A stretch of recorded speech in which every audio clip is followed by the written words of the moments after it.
To set the context for the day today, we're privileged to open with an inaugural address to be delivered by Dr. Lenny Chaudhary, who is the Executive Director of the University of Chicago Center, where she provides strategic, technical, and administrative oversight to pan-India research engagements by UChicago's India programs across numerous states in India.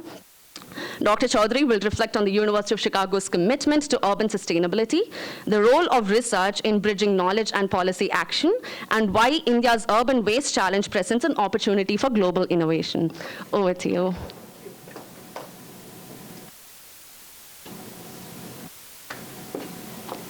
Thank you, Shruti. Well, it is indeed a pleasure to welcome everyone.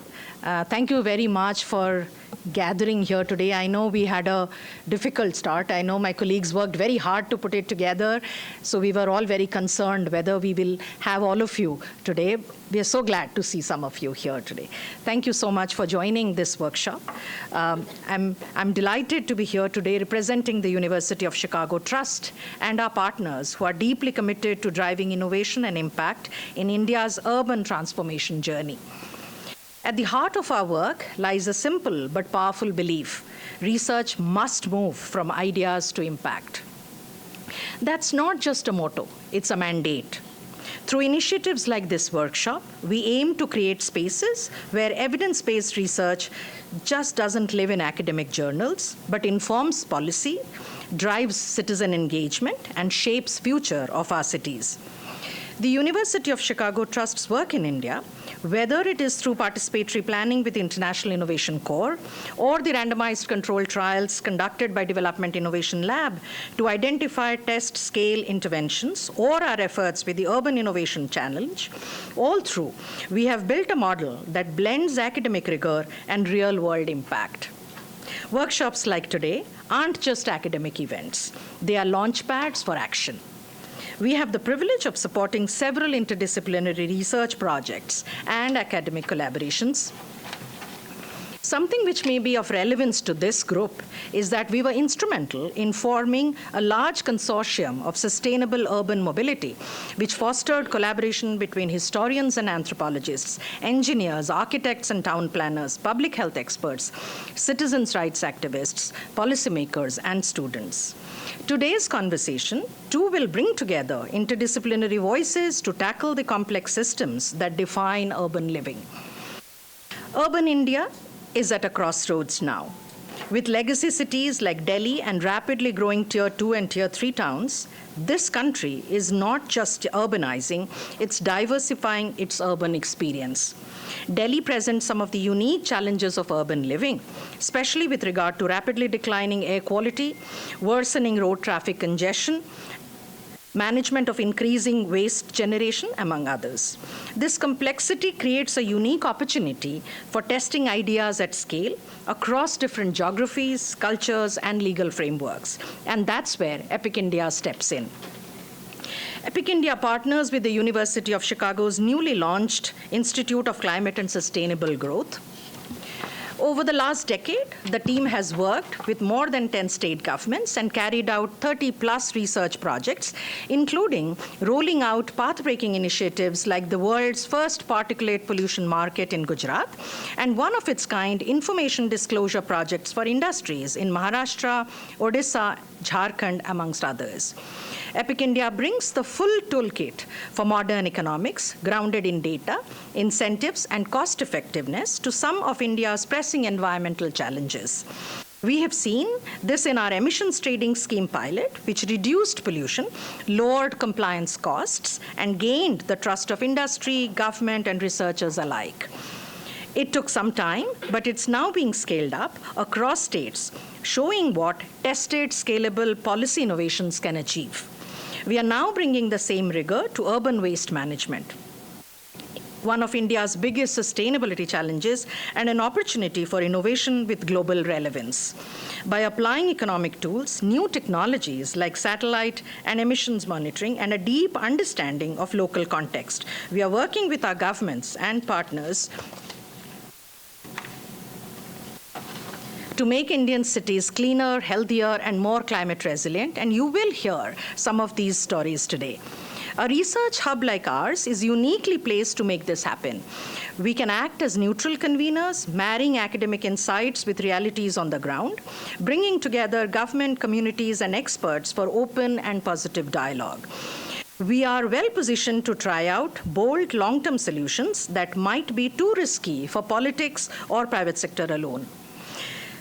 On a personal note, what draws me to this work is the belief that environmental equity is actually systems change, and systems don't shift by accident. They shift when people come together across sectors and disciplines to share knowledge and build trust and design better futures. Today is one more step in that direction. Thank you for being part of it. Over to you, Shruti.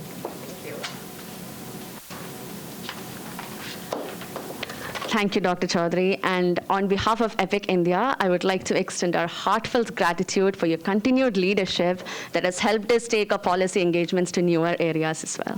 Thank you. Next to deliver a keynote address, we have Dr. Debalina Kundu, Director at the National Institute of Urban Affairs. Dr. Kundu brings with her 20 years of experience and is recognized for her expertise in urban governance, development studies, and policy innovation for inclusive and sustainable cities. Over to you, Dr. Kundu.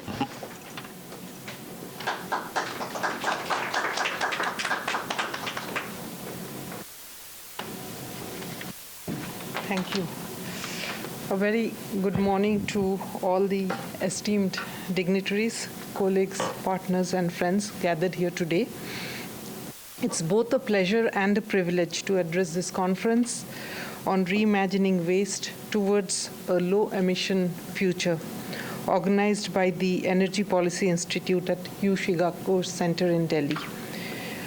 I think India today is at an inflection point in its urban transformation journey. Cities, the engines of growth of our economy, must now also become the stewards of sustainability, safeguarding our development concerns while driving the transition to low-emission future. Among the most pressing concerns confronting this transition today is the growing volumes of urban waste. And I think most of us are aware that urbanization in the country, or rather globally, is an inevitable phenomena. We will not become rural. By and by, each settlement, each rural area will become urban, whether it is in situ urbanization process or rural to urban migration. And currently, I think most of you are aware, in the absence of the 2011 census, as per the World Urbanization Prospects and also the projections made by the Ministry of Health and Family Welfare, we are more than 500 million people living in urban areas with around 5,000 statutory towns, and even by conservative estimates, we have at least 5,000 census towns.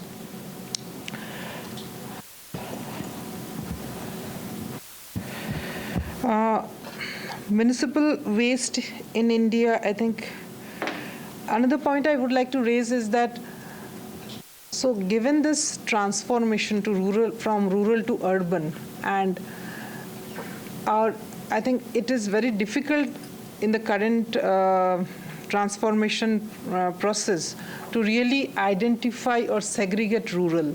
So what we see as peri-urban at the transitional areas will become by and by urban. So I think we should not restrict our challenge to urban areas only.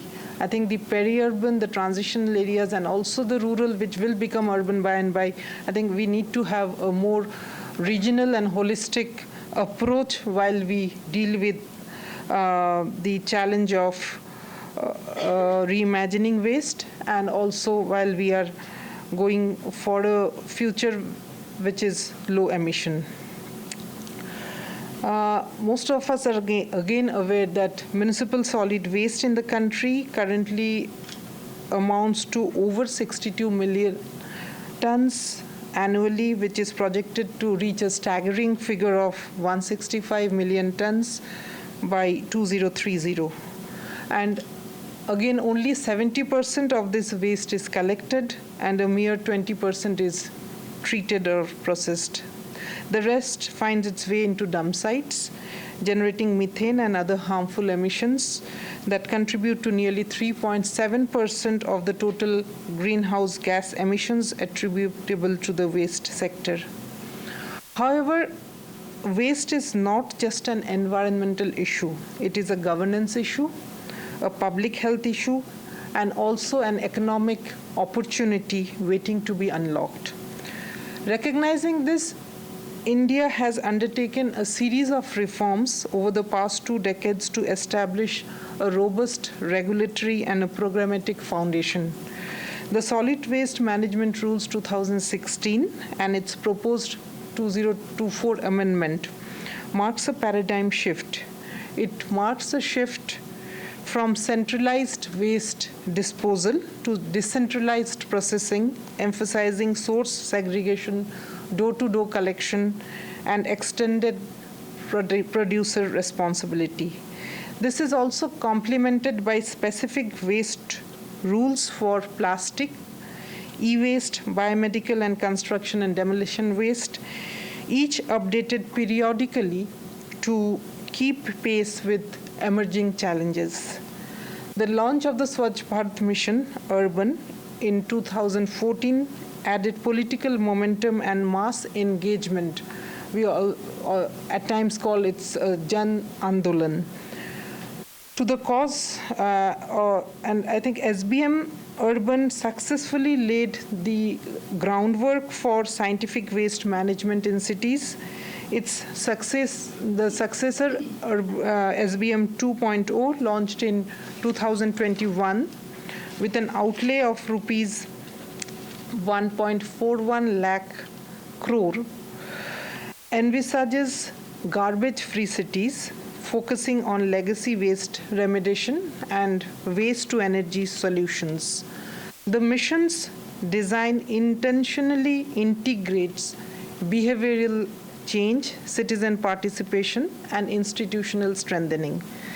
These efforts have been encouraged again by the fiscal measures undertaken by the 15th Finance Commission, earmarking of grants for urban sanitation and waste management. India's policy push is thus comprehensive, covering rules, missions, incentives, and also capacity building. We run the National Urban Learning Platform, which is an online platform for building capacity of city officials, not only in the West sector, but in the entire urban sector. And yet, systemic challenges do remain. The performance of our cities is uneven due to limited financial and technical capacity, fragmented responsibilities, and weak data systems. Waste again continues to be viewed primarily as a cost rather than acknowledging the value chain. EPR frameworks, though promising, require robust compliance, infrastructure, and traceability. However, I think we have cities where good practices are emerging and other cities do have an opportunity to emulate. Cities like Indore have set benchmarks in integrating public-private partnerships along with citizen participation. Ambikapur's zero waste model and Kerala's decentralized planning and decentralized composting networks show the power of community-led systems. Digital innovations from GPS-enabled waste tracking to QR code bins and AI-powered material recovery are making real-time monitoring possible. India's startup ecosystem is leveraging these opportunities to promote sustainable packaging, recycling, and upcycling.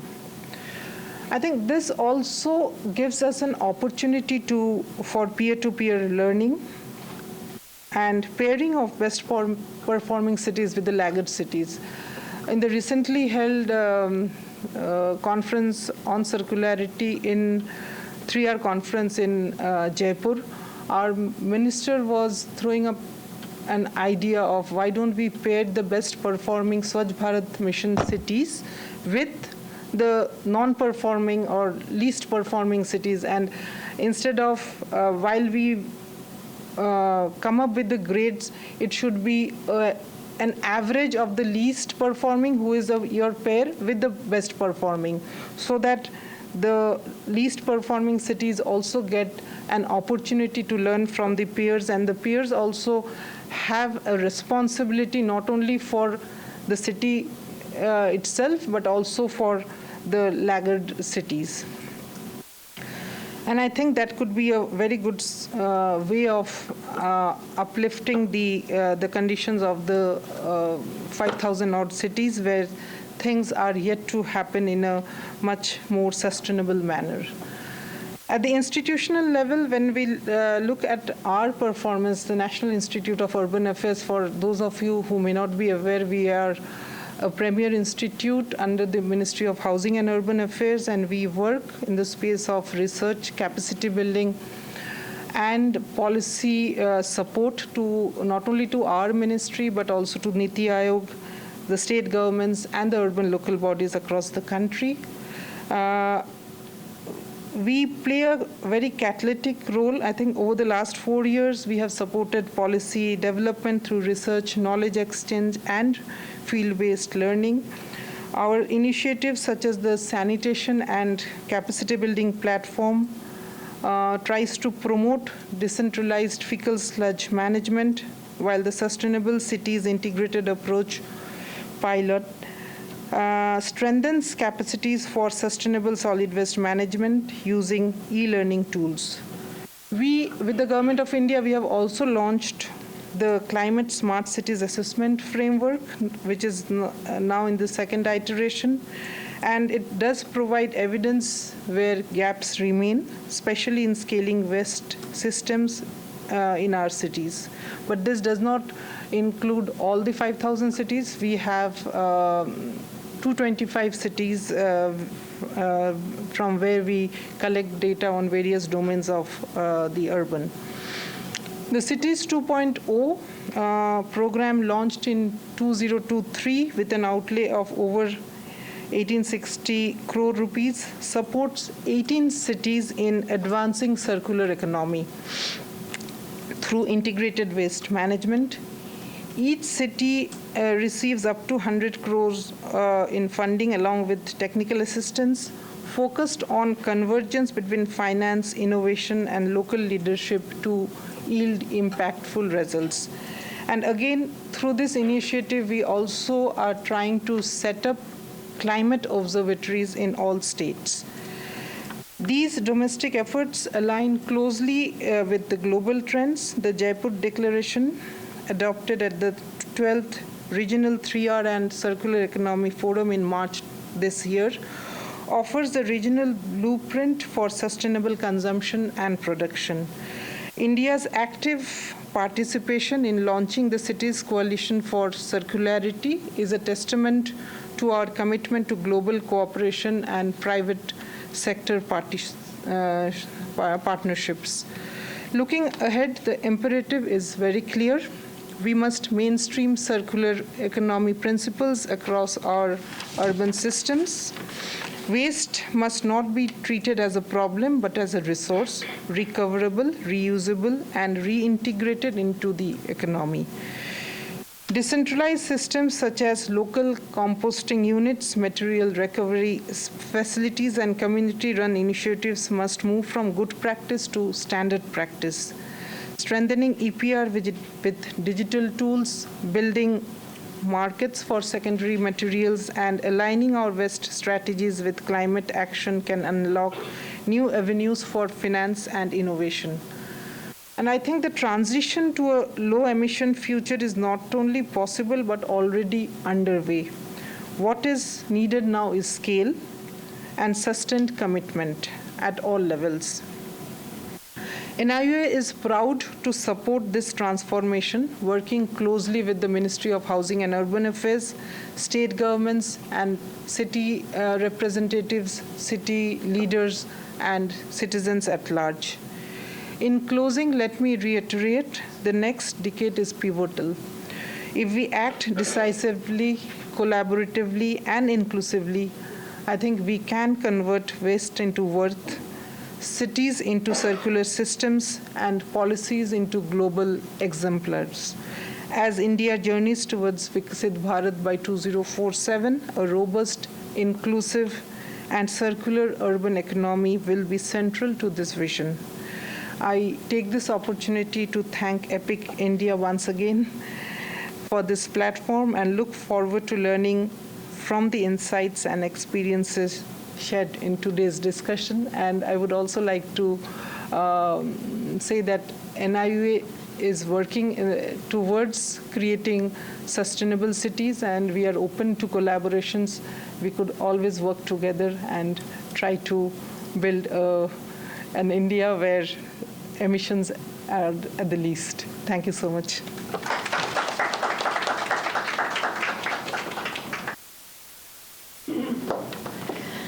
Thank you, Dr. Kundu. Waste is a governance issue, a public health issue, and an opportunity to build a better city. Thank you very much for your valuable insights. And as we move towards a Viksit Bharat, we really hope that we're able to join hands at some point. Thank you very much. To round off the initial segment with global insights on urban waste and emission, we're pleased to have Dr. Manjot Ahluwalia, Regional Lead for Asia at the Global Methane Hub. Dr. Ahluwalia is a climate policy professional with extensive experience in international climate policy and coalition building. Dr. Ahluwalia drives Global Methane Hub's methane mitigation strategy and projects across high-impact sectors and geographies in Asia. Dr. Ahluwalia will widen our lens on the global methane challenge, spotlighting successful mitigation examples from around the world, financing opportunities in the sector within geographies in Asia, and the critical need for measurement and partnership in India's urban waste management system. Over to you.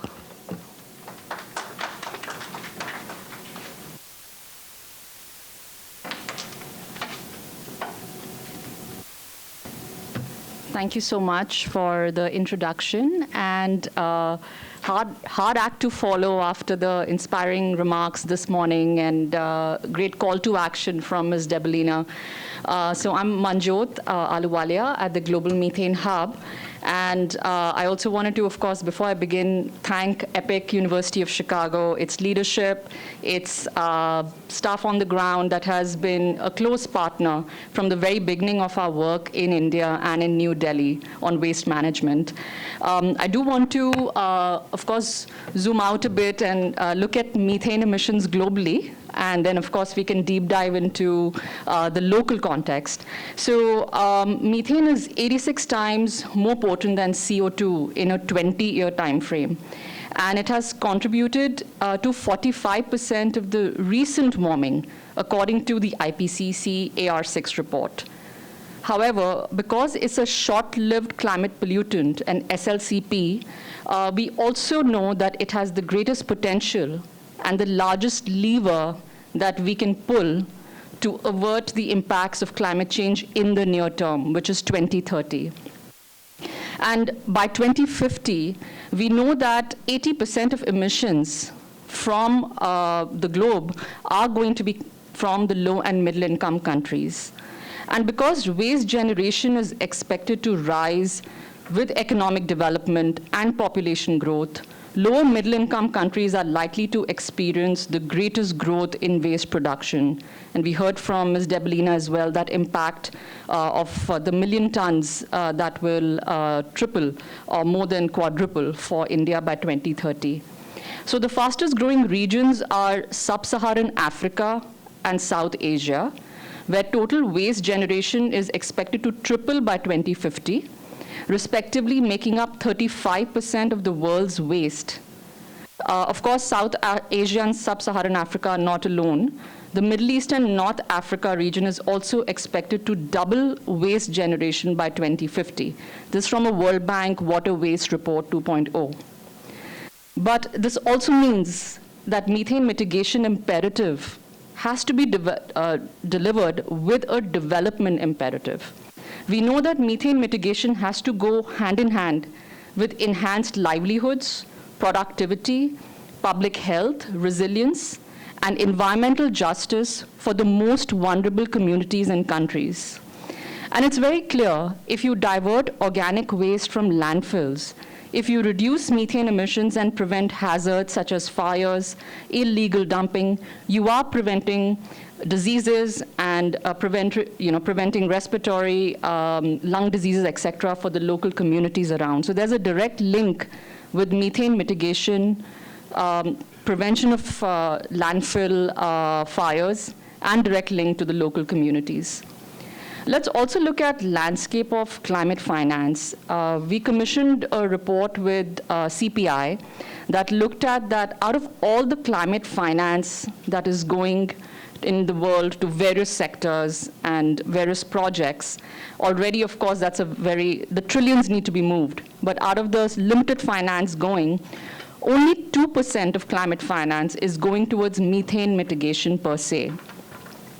Waste sector is globally responsible for 20% of methane emissions. And in the waste sector, 80% of the investment is going towards misaligned efforts like waste incineration and waste to energy. And that needs to shift. So we need to grow the pie and shift the pie to subsectors of waste that actually need the support. And that's why the Global Methane Hub was created, a philanthropic fund created in February 2022 to really get at those problems. Our global goal is to reduce methane emissions at least 35% by 2030. And we are doing that in the agriculture, waste, and energy sector. But we are also doing it with the lens of the co-benefits that I highlighted, that methane mitigation has to be coupled with the direct benefits to the communities. And we are seeing in many cases that it's already happening. Legacy waste is our imperative as well. Even though we do follow the food waste hierarchy, we are working on the prevention, the segregation, composting, but we also know that many of our cities are choked with the legacy waste, and it's our imperative to treat and remediate it with the right business models. Therefore, we are working on campaigns for supporting national initiatives and subnational governments to help them fulfill their missions and policies. For example, India's Swachh Bharat mission or the Smart Cities mission as well. And we are providing decision support tools that can help improve data and improve the MRV, as well as help in the ground truthing. Remote sensing is a new area that we are looking at. It's not perfect, but we are hoping, and as we'll hear in the afternoon sessions, how do we use remote sensing data to complement existing inventories so that we can really truly understand what is the accuracy of the data and really ground truth it to what's really happening at the landfills, for example. So you can really do the monthly emissions estimates and actually ground truth that with activities at the landfill level by, of course, collaborating with the local operators of the landfills. And obviously, we can't do that alone. We have to do it with our partners on the ground, like EPIC. We have to do it with the municipal corporations cooperation and many other partners like NIUA. So I just wanted to also highlight that we have successfully supported initiatives across the world. In the LAC region, in Africa, Asia, we are working on preventing food loss, food waste, and incorporating them in local and national policies. In India and Indonesia and others, when you come to Asia, we are working in India in the states of Madhya Pradesh and Maharashtra to ensure that food loss and food waste becomes a part of the updated state action plan for climate change. In Jakarta, Bali, West Java, we are doing similar efforts with our local partners and with grassroots organizations. And we hope that these can serve as pilots and lighthouses and proof points for the national government to scale and support this work with other partners to can bring innovation through private sector as well as climate finance. Just to also tell you a little bit more about our global campaigns, we are working on multi-sector partnerships such as Lowering Organic Waste Initiative, also known as LOM. We are working with groups like the Climate and Clean Air Coalition, CCAC, that is working with countries that have signed the Global Methane Pledge to include methane targets in the NDCs. We now have 50 countries that have established or are establishing targets on methane. We are working with the climate group's Subnational Methane Action Coalition, a global platform that provides access to provinces and states to build technical capacity and peer-to-peer learning. It's already a 20-member group including leading states and provinces in Brazil, South Korea, Argentina, Nigeria, South Africa. We hope we can work with more countries, with states and provinces in Asia as well through this coalition. We are excited about our boots on the ground with University of Chicago Trust, EPIC, Municipal Corporation of Delhi, local partners, as well as NIUA. And we hope that with collaboration, we can deliver data-driven evidence and policy with actionable solutions. For Delhi, given its critical importance and urgency, will be a starting point for developing these insights with a special focus on the landfill situation. And this can be a role model for the country as well as for the Global South. So thank you for the opportunity to be with you all, and I look forward to our continued collaboration and ever learning. Thanks again.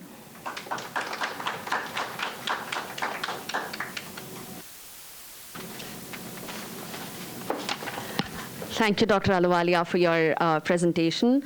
Grow the pie and move the pie to sectors where the stakes are high. I think that's a wonderful way to look at climate financing at this junction. Thank you also for all of your continued support from the Global Methane Hub for the efforts that we make here in the methane sector at EPIC India. At this point, I'd like to invite the EPIC India's Executive Director, Dr. Kaushik Deb, to felicitate Dr. Kundu for sparing the time from her busy schedule to be here and partake in today's conference.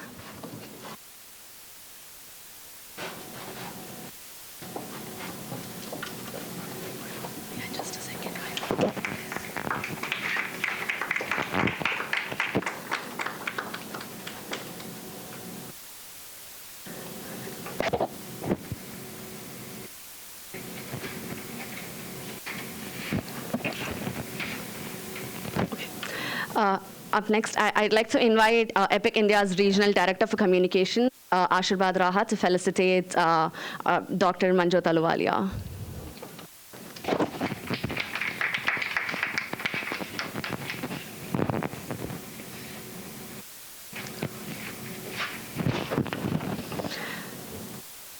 Kaushik, for a second time, I'd like to invite you to the dais again to felicitate Dr. Lenny Chaudhary for the inaugural address.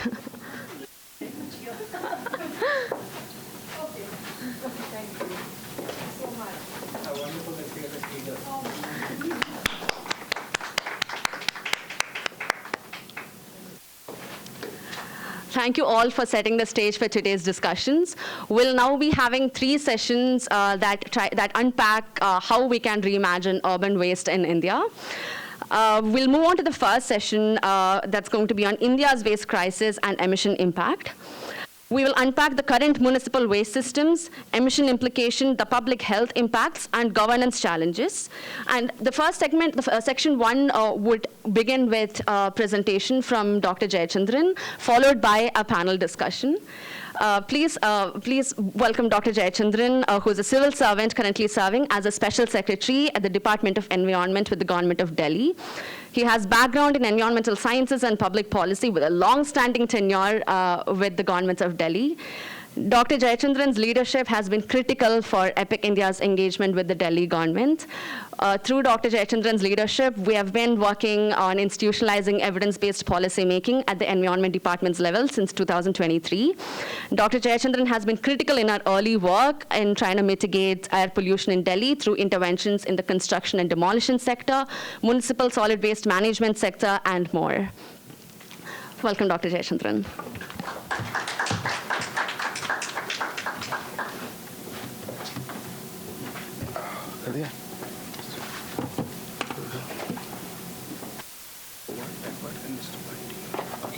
Point भी काम करता है thank you हम कहाँ देख रहे हैं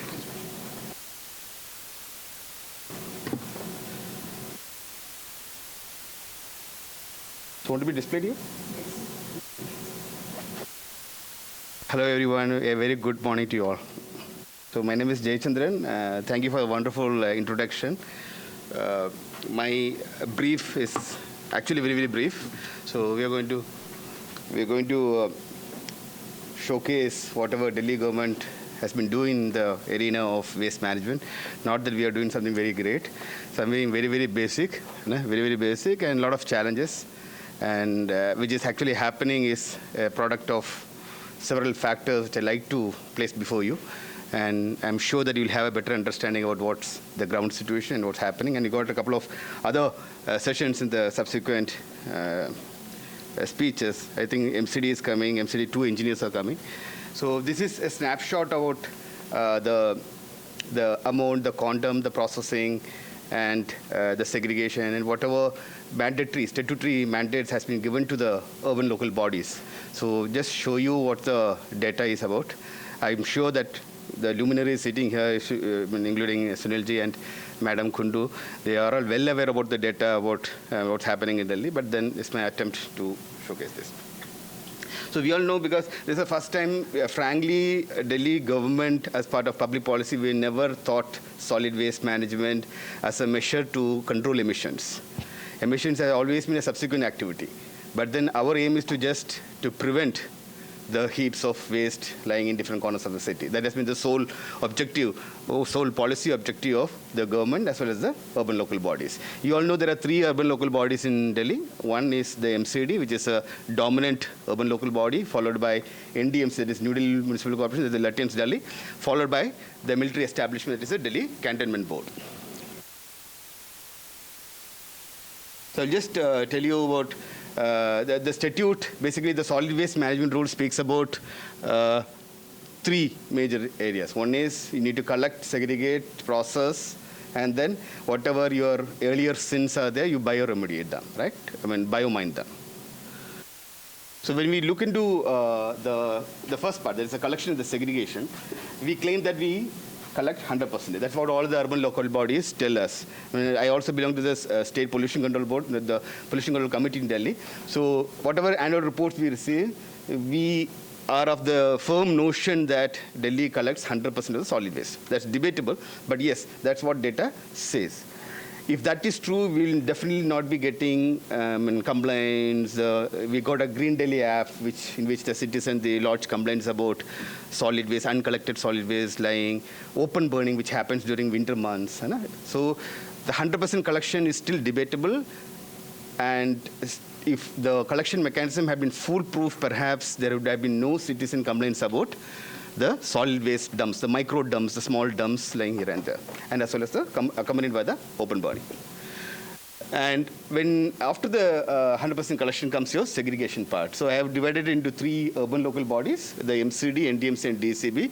In MCD, the situation is really bad. You've got 12 zones totally. In MCD, area is divided into 12 zones, and the present segregation is just 50 to 55%. The 58% is the figure which has been floating around.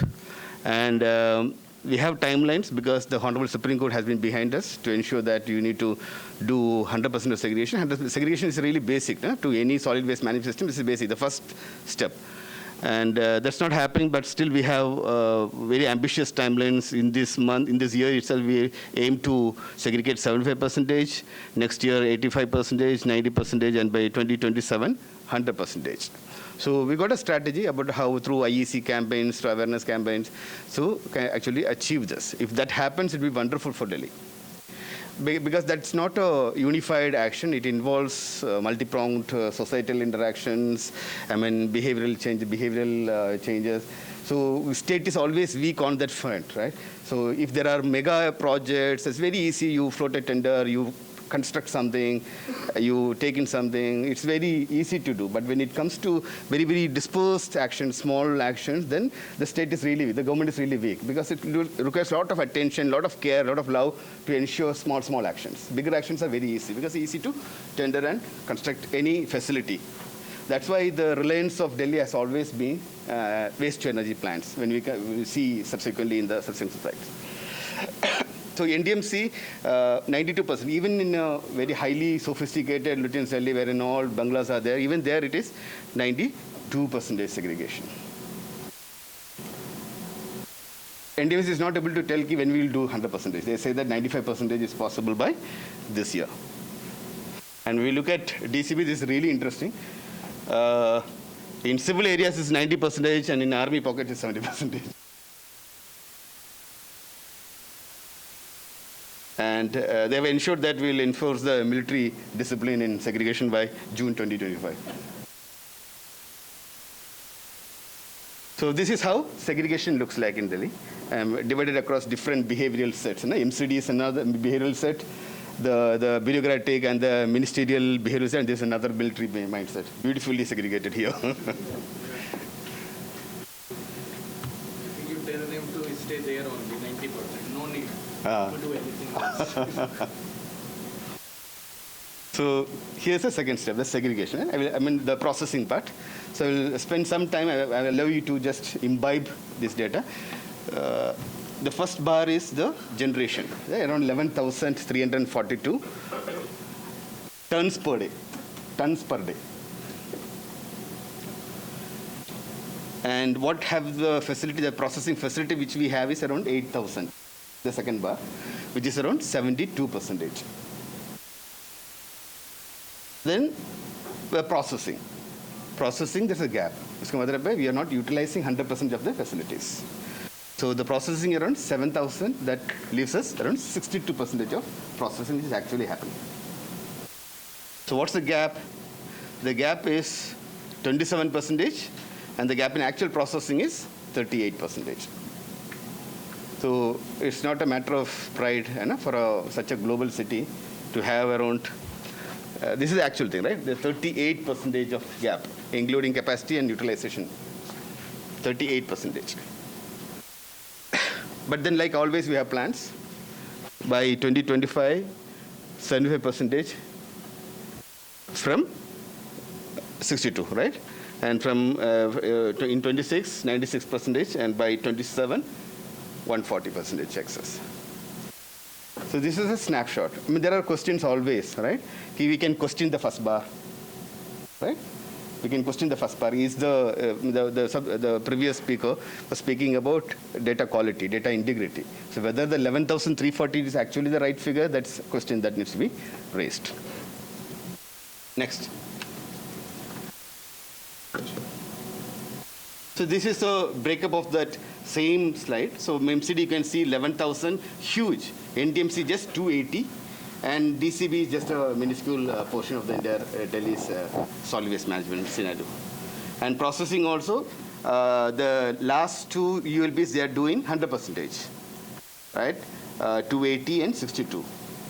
It's only MCD which is processing 73%.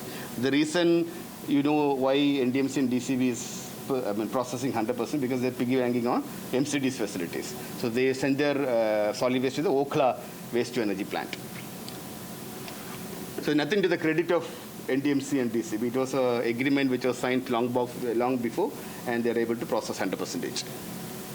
So the gap is only with MCD, and as I told you, the future plan.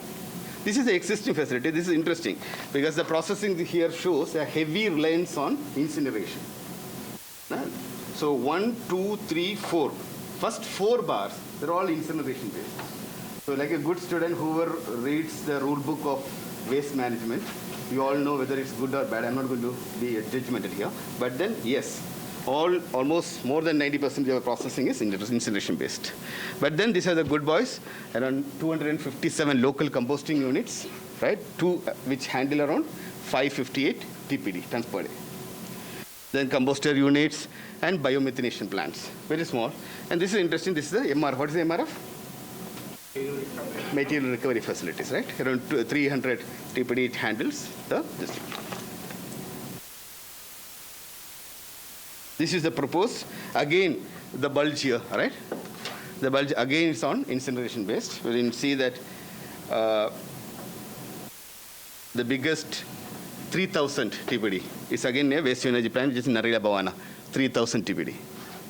Followed by your Ghazipur TPD by 27, another 2,000. This is giant, 5,000 TPD by just 2 structures. Then 2,000 TPD structures, Okhla and Tekant. These are the expansion. The already existing Okhla and Tekant, we are expanding by another 1,000 tons per day. And then CBG, that is compressed biogas plant, a small plant of 100 and another at Okhla at 300 TPD. So all these are in process. They are in tendering process, permission process, environmental clearance process. But then, yes, they are in paper. and they are in different conception in the stages of implementation. Then we come to the last, that's the bioremediation. We can look at the top 3 circles. So we got 3 landfills, major landfills, or you can even call them dump sites. Balaswa, Ghazipur, and Okhla, right? The black depiction is the biomining which has already happened. And the green is the balance waste which is lying there. So you can see clearly that who is doing good. I think Balaswa is doing good. Around 77% is biomining is already over. And Okhla, followed by Okhla, which is on 54%. The worst performer is Ghazipur, 28%. So I combine all the three landfill sites and then depict you in a bar chart in the bottom. So in 2019 we assessed, in July, they assessed the legacy waste. It was around 280 lakh tons. 280 lakh tons. And then we have biomin till now around 158. And then in the middle we had a doubt, so we did a fresh drone survey in which it was found that it was around 203 long back. And then from here, this assessment is very sharp because it's a drone-based survey, and 280 was not a very realistic assessment. And there are several questions being asked about the assessment there. So we did a very scientific drone survey. So let us start from here, from 203. So from 203 in 22, after 203, this is the amount of waste which came to the landfill, right? And this is the biomining which happened during this period. So the balance is this, 163, divided amongst 3 different landfills.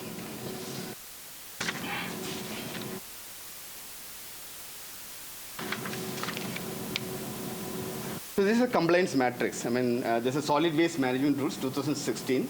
So this shows perfectly how we have been faring as per the statute of the control. So the first column says the rules, the solid waste management rules. It can be divided into, there are some 10 action points. It can be divided into first 2 is processing and landfill, right? Next is processing and landfill. So it's identification and procurement. So basically the first 4 actions, they are processing and landfill. Okay, let's go to the 5th thing. 5th is enforcing waste generators. So they're speaking about enforcing. You're going to, it's not only about lovey-dovey talks with the citizen, it's all about a little enforcement. They are speaking about user fees, which is highly political in nature. Next is door-to-door collection. That is again your state function, your municipal function. Next is the site which you procured at number 3, that has to be set up. And the landfill site which has been procured at number 4 has to be set up, right? By April 2019. How far behind? So all your processing facilities have been ready by April 2018, and all landfills, that is sanitary landfills. All the 3 landfills which I showed you, there are dump sites. So not sanitary landfill. So this sanitary landfill is an engineered landfill which scientifically manages inert waste. So this the target was 2009. And whatever things we had, it failed because it was mandated that we need to bioremediate 100% by 2021. So the greens are the things which we have fully complied with, and the remaining thing are the non-compliances. So mota-moti agar dekhen to, we have identified and procured sites, but then your facilities are not in place.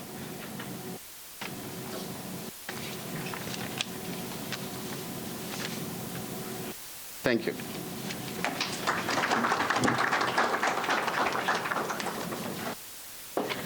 Thank you, Dr. Jayachandran. Dr. Jayachandran has been a champion for our cause, taking our mission for integrating research and data into policy making to newer heights. Thank you so much for all your continued cooperation. Up next, we'd have the panel discussion to be moderated by EPIC India's Executive Director, Dr. Kaushik Deb, who brings with him 25 years of experience as an applied economist and a researcher. I'd also like to invite the panelists for the sessions.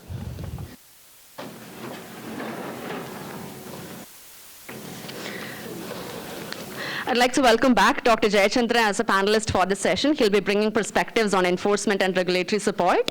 I'd also like to welcome Dr. Paramita Dattade, who will be sharing insights on structural policy bottlenecks and data-linked emission inventory. Please also join me in welcoming Dr. Sunil Pandey for his insights on, in the intersection of science and policy and legacy waste remediation, and also Dr. Shyamala Krishnamani on public health vulnerabilities and environmental justice. Please.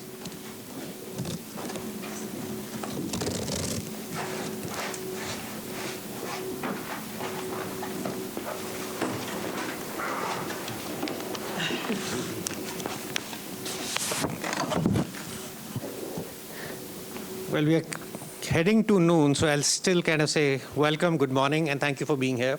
It's been an exciting morning outside the center, and as you saw in the inaugural session, with incredible insights. Devolina kind of left us with a thought that waste must be treated as a resource.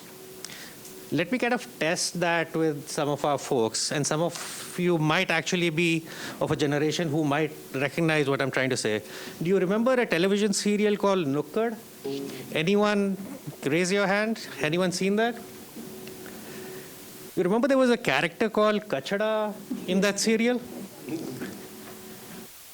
So I remember one of those episodes where Kachada, who's basically the waste collector in that particular Nukkad, complains that everything in this place gets stolen. Cars, televisions, bicycles. And that episode was about a bicycle being stolen.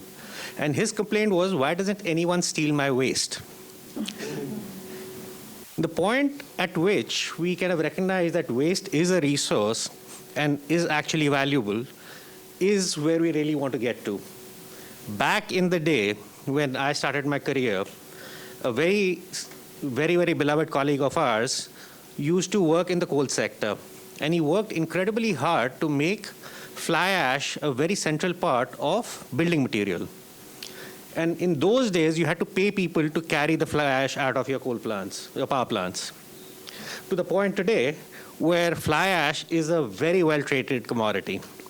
We need to kind of get to the same point with our waste.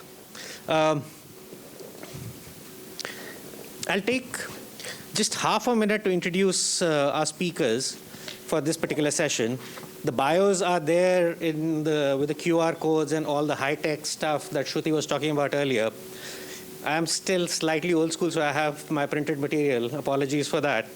But a minute or half a minute introduction for our esteemed speakers, and then we'll kind of start getting into the discussion.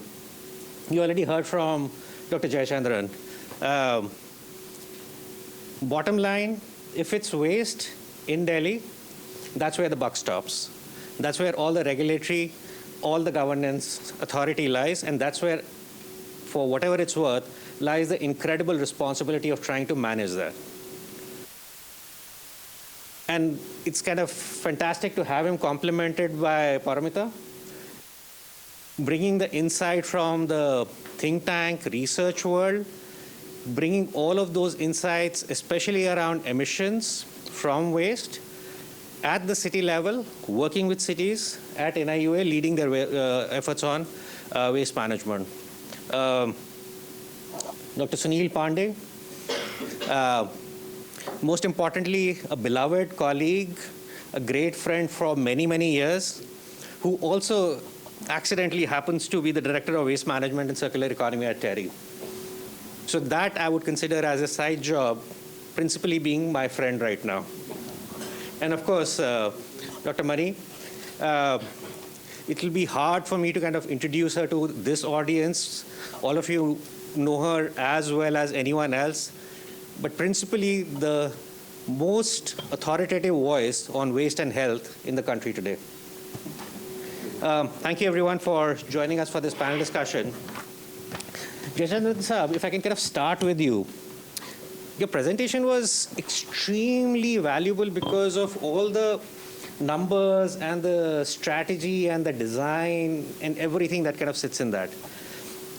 But one thing that kind of came through was you have these three separate geographies. And you sitting in the government, Delhi government, in the state government, are managing coordination between all of these three. How does enforcement and regulation actually translate when you, in the Delhi government, have to manage this in a process where there are essentially three different sovereign entities that have to interact with each other, but principally with you, and deliver the solutions by the incredible, challenging date that the Supreme Court has set?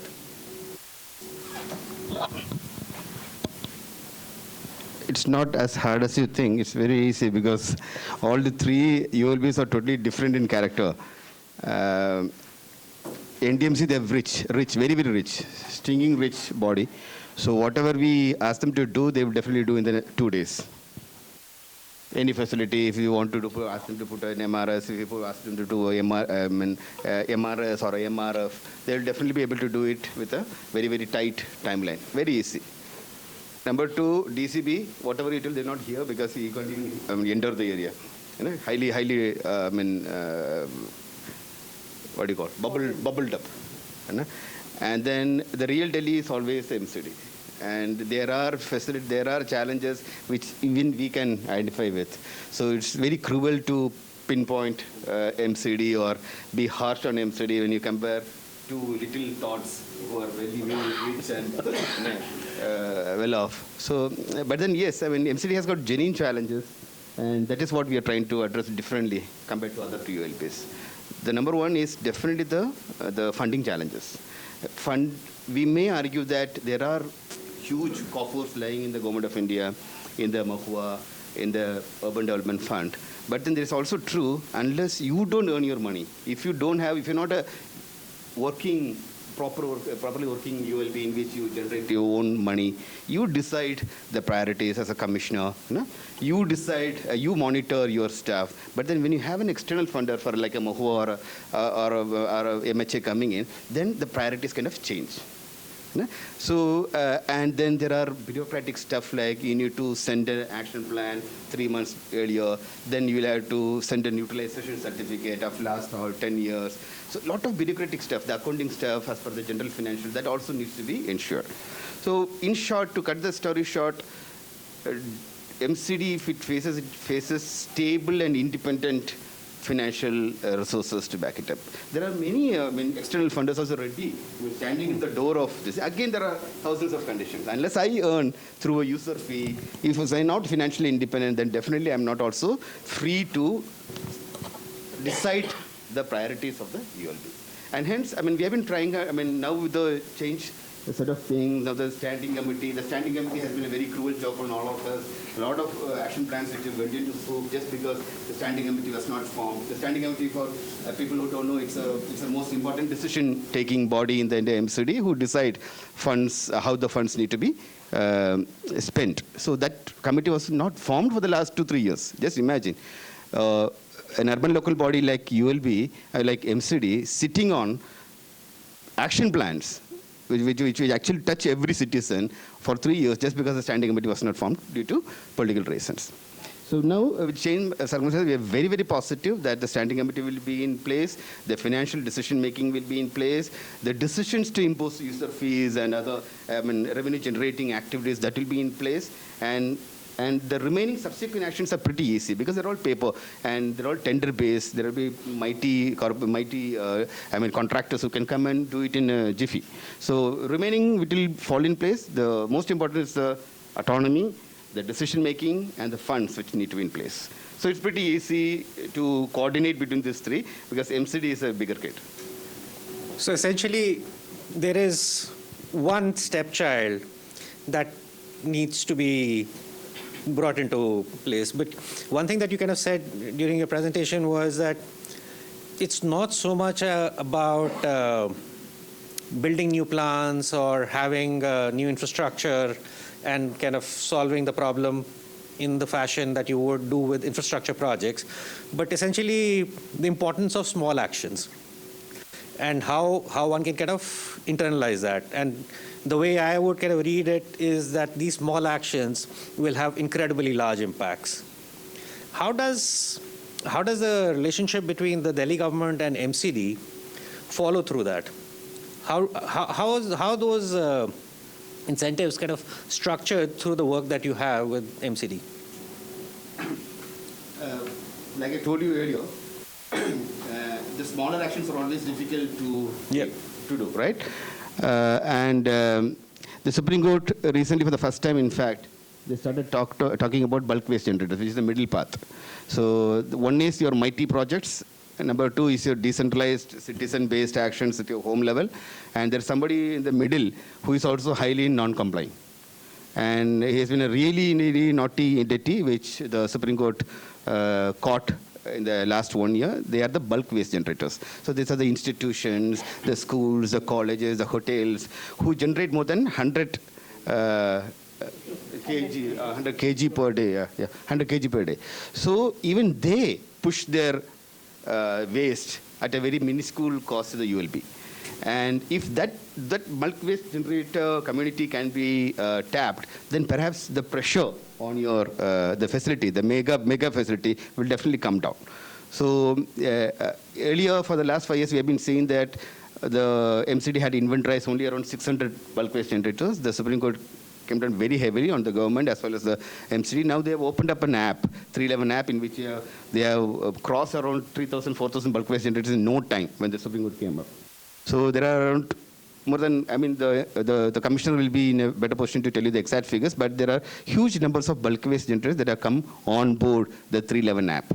Now, when the bulk waste generators come on board, it's very easy because almost like 2,000 to 3,000 people will be taken care by the bulk waste generators. Then there will be no need of these huge temples of, incineration. So that's one thing which I think has huge scope. Till the huge plants come back, but it's very easy to have your decentralized small facilities in the compound of colleges, schools, and not pushing those waste irresponsibly to the urban local body, which is already stressed out. And but mind you, having said that, as far as the emission is concerned, even this is risky. Yeah. The bulk waste generator formula is also riskier as far as the emissions are concerned. The waste to energy plant is a single location based, very easy to monitor the emissions. Like the ULB can be the contractor can be asked to put their own systems. The state pollution control can go and regularly and check the emissions, stack monitoring and all that. But when you have thousands and 5,000s of plants all over, biogas plants, small incinerators, then it's monitoring them, it becomes very difficult. The waste may be managed. Those waste may not come to your landfills or the waste to energy plants, but the emissions might happen. Because it's very, very, very, very critical that biogas plants looks very fashionable, very glossy, but then its management on a day-to-day basis is very, very complicated. And hence, a poorly managed biogas plant, a poorly managed decentralized incinerator has got more emission potential compared to a centralized thing. Right? Because management needs to be very, very good, and if the combustion is incomplete, it's very dangerous in a small plant. So that's only fear, and the monitoring needs to gear up, and we'll have a bigger role to play when these bulk waste generators set up their decentralized facilities. Thank you.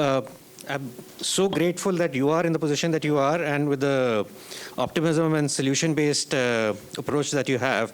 But I think the segue that you give me on emissions and how those are to be monitored and measured, if I can turn to you, Paramita,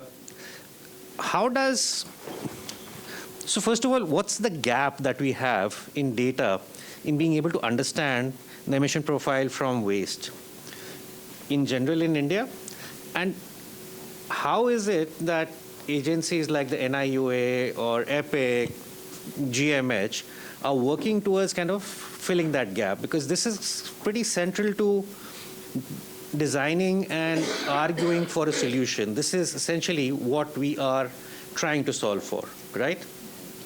So I have some numbers just to throw light on the numbers. So if we look at the waste sector in India, so we have said that the municipal waste generation is going to increase from 55 tons per million tons to 436 from 2023 to 2050. So that's the leap. And we have, as we know that landfills are, as Manjot mentioned, landfills are the third largest source of generation of emissions. And if you look at India, we have about 2,300 dump sites as per ministry data.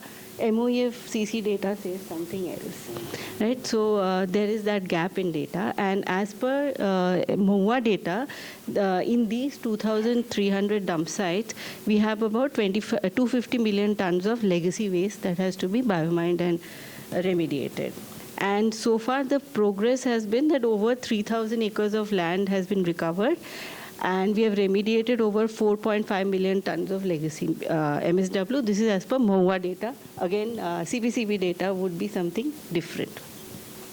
So the challenge so far in our cities has been that I'm talking from the MOA perspective because we are closely working with them, that we have been able to collect the waste, we have been able to transport the waste. It is the processing and treatment where there is a lot of challenge. And the challenge for processing and treatment has been because if the waste is not segregated properly, the feedstock is not good enough, so therefore the calorific value is not good enough for all the processing facilities, and thereby the efficiencies has been suffering. Now with regard to data, for SBM, there is an MIS, there is the Swachhatam portal, which has been recording the data on waste. But that is again not, due to many reasons, it is not open source data, and there is no third-party auditing that has been regularly done. Now, the amount of waste is collected and generated is being, it's actually the amount of waste collected that the data has, but the amount of waste generated and collected, that there's a gap again at the city level. So just to give you an example, we were working with C40 and doing a waste categorization and composition study for Mumbai and Ahmedabad. And in both the cities, we found that segregation of waste is not happening the way we hear. So on ground, it's not happening. Then when we try to do a characterization with respect to generation, say for example, we have a land use map of the city, we know where the commercials are, we know where the residentials are, we know. So first of all, it's mixed land use in both the cities.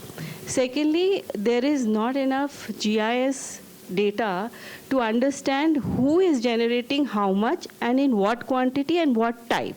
So we really struggled with that. So we really need to do a detailed characterization composition at the city level. Then again, when the waste was going to the refuse transfer station and then to the dump site, there were data gaps there as well. So the accuracy of data, the dynamism of data is something we are struggling with. So this is just the quantity. Now, emission data is not being monitored. And we have a consolidated data on emission from all dump sites from the GIS satellite imageries, but the ground truthing hasn't been done, and we don't know that in each city, in maybe these 2,000 or 3,000 odd dump sites that we have, what is each dump site emanating, and pre and post remediation, that data is also not available. So we are actually working on anecdotal evidence. It's kind of remarkable, right? The kind of numbers that we're looking at and having to deal with this lack of data to be able to define and create the size of the problem. There's some work that we are doing. I'll ask Sunil to kind of talk about that in terms of being able to map and match data from the satellite, the GIS data, with actual site measurements and seeing where exactly is the match or the mismatch. We've signed up with Sunil to do some of that work, but I'll also ask you, Sunil, to talk about some of the waste remediation strategies that we need to have in place. The number for Ghazipur was incredible shortfall, and we need to kind of fix it within our lifetimes. We don't want to have another generation to have to deal with our problems and our mistakes. Thank you, Kaushik, and thank you also for including us also in the projects which you're doing with GMH and EPIC and Delhi government. So interesting is that through satellite, and we know that there are agencies who are monitoring methane hotspots across globe. and including the disposal sites or dumping sites or landfills.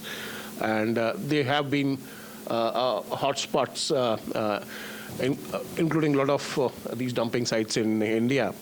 And Delhi, unfortunately, has 3 of those major ones which are there in India. Key challenge obviously lies in what's observed through satellite imagery to compare that, what Parmita also said, ground truthing, which we always do. I mean, whenever we use GIS or remote sensing, the first job after getting the satellite data is to do ground truthing for any parameter. So our challenge is to basically look at ground level methane measurements and then convert that into concentration mass and compare that with what has been observed through satellite. Now, the challenge there again is availability of proper tool, proper equipment, or proper instrument, basically to look at how best possible the given equipment can monitor ambient methane conditions at the landfill sites. There are many sensor-based measurement equipments are available, but they are also in the initial stages of being implemented and being tried. There are a lot of research papers being written on those sensor-based methane monitoring equipments. But then again, even those sensors have to be, the data generated by these sensors have to be compared with actual methane measurement at the landfill site. And one of the very cumbersome method which we, kind of in India tried earlier, was looking at a box model where putting a box over the selected piece of the landfill, and then where whatever methane gets generated, extract it out and measure in the laboratory. But that has its own uncertainty because it doesn't represent the entire landfill, a small box kept on a certain piece of the landfill. So that's a kind of challenge. We did, interestingly, Jachindraji, a project supported by Ministry of Environment and Forest, where we actually looked at methane, possibility of capturing methane from the Okhla landfill site. This was done around 15 years back, where we looked at actual borehole sinking as per the EPA protocol at the part of the landfill, and extracting methane gas and trying to flare that and try to measure that. That is a kind of more robust methodology, but fairly expensive, and how to basically put up such wells at the landfill site, and challenges in the current context where remediation is also happening at the landfill site. Fresh waste is also coming at the landfill site. So challenges how to basically provide such measurement possibilities where, a satellite data can be validated and ground truthed. Coming to Delhi and East Delhi, bioremediation, it is pathetic, but East Delhi has its own challenges. One of the most dense ULBs of the MCD. And also, I was part of initial discussions on when the remediation was getting started. Probably first mistake which we did was as a policy that East Delhi probably was the first landfill site in Delhi where this was being tried, and PSA said that let's try various models of legacy waste remediation and give small plots to various people who can demonstrate that. That was probably, that wasted a lot of time in coming out with actual methodology and protocol on doing legacy waste remediation. But that is over now. By that time, actually, what was very promising was this NH24 being built, which was passing right through Ghazipur landfill. And that had a huge requirement of construction material. That opportunity was missed during those, those trials, because now that is already built and demand for soil-like material for construction applications is missed. And Delhi is a landlocked city-state, if you can call that. So we can't push. I mean, there was a fantastic suggestion at some point of time in one of the Supreme Court committee meetings that why don't we send this all this waste to desert in Rajasthan in the freight transport. But then it was equally fast shot down, that no state would accept actually your waste. So that's a challenge. That's a challenge which is not there in other states, where within the state you find some place, basically, some low-lying area to put this, because most challenging is this soil-like waste material. It's a huge amount, and where to basically put that. So that's a challenge. And I'm wishing good luck to Jayachandra ji and his team at MCD, that when the biomining reaches towards completion, what to do with the material which has been reclaimed. So that's very briefly about it.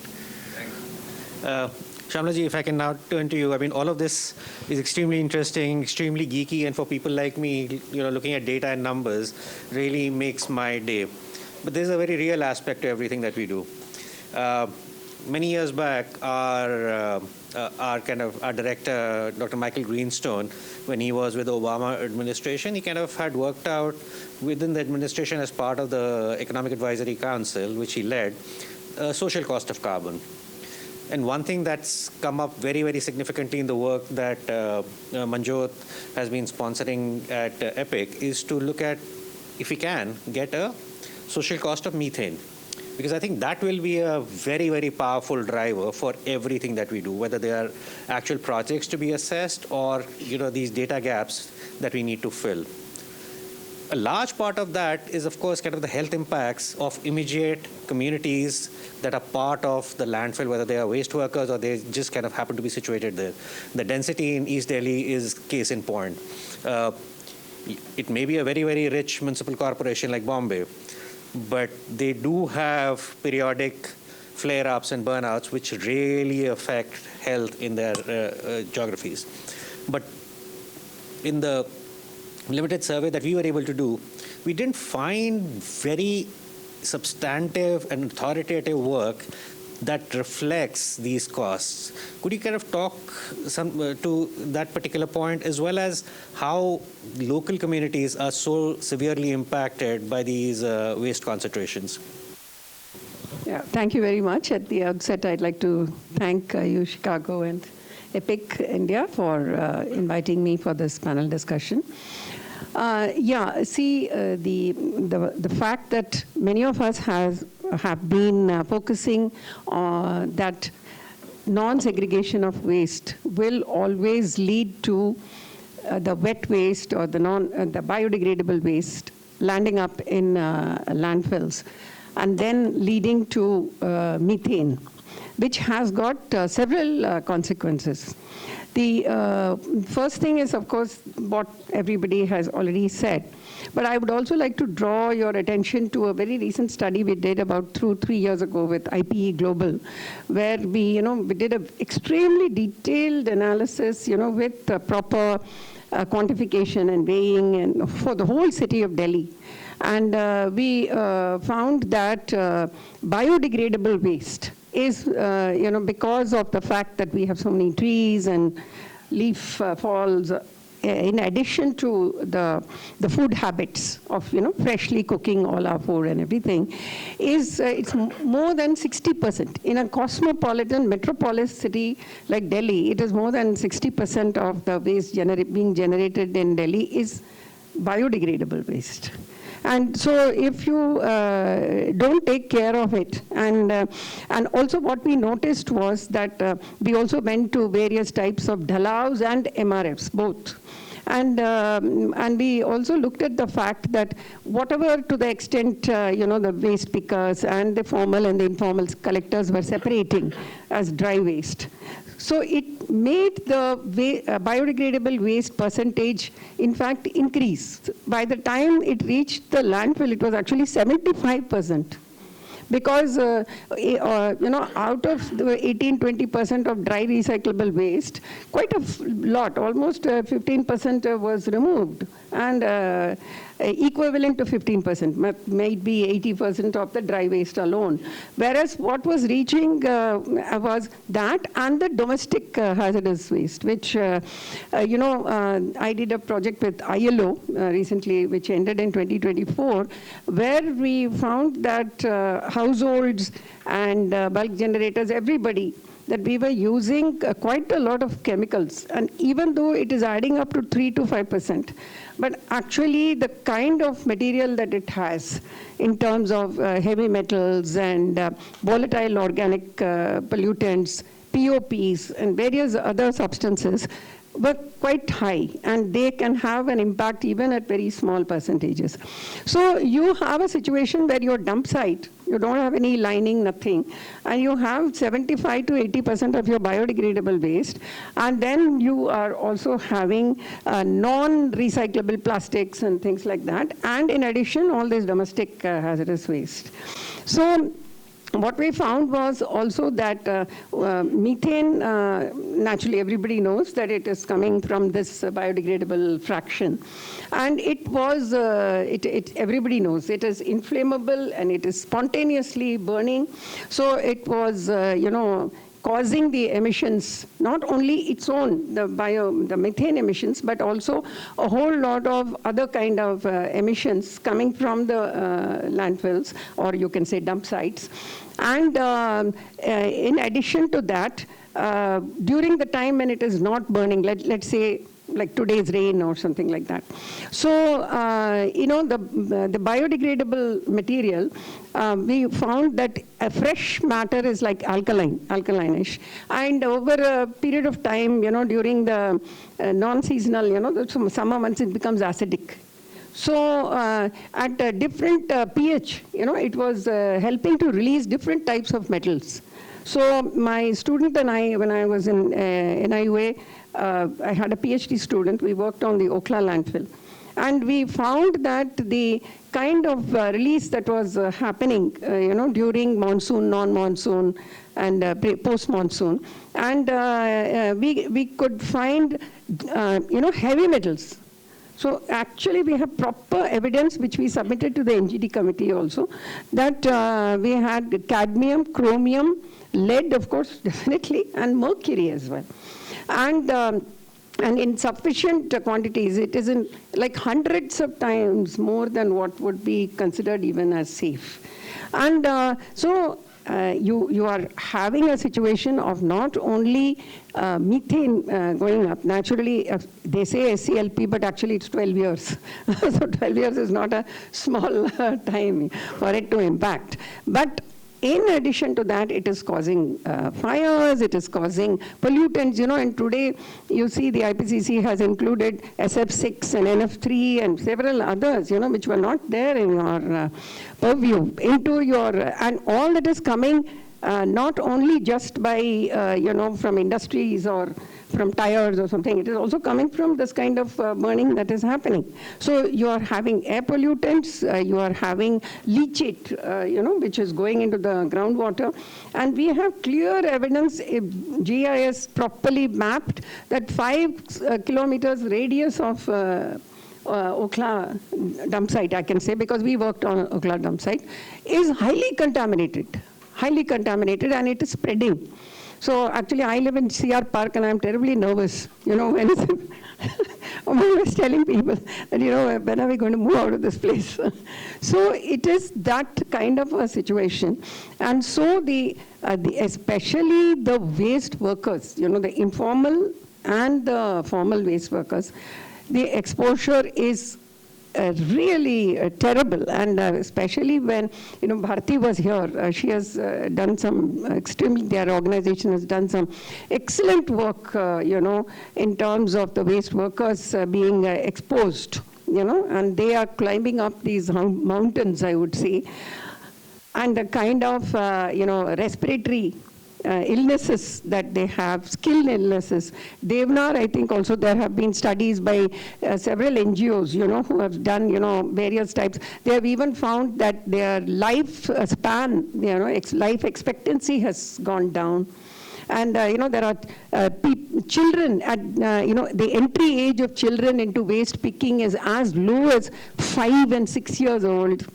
And I remember when I was in Bangalore, we started studying, and one of the things that we talked about, and they handle all sorts of, sanitary napkins is one thing, and diapers and all that. But they're also handling so many toxic chemicals, and there are lots of containers. Today, CPCB has said that those containers are also to be marked as hazardous.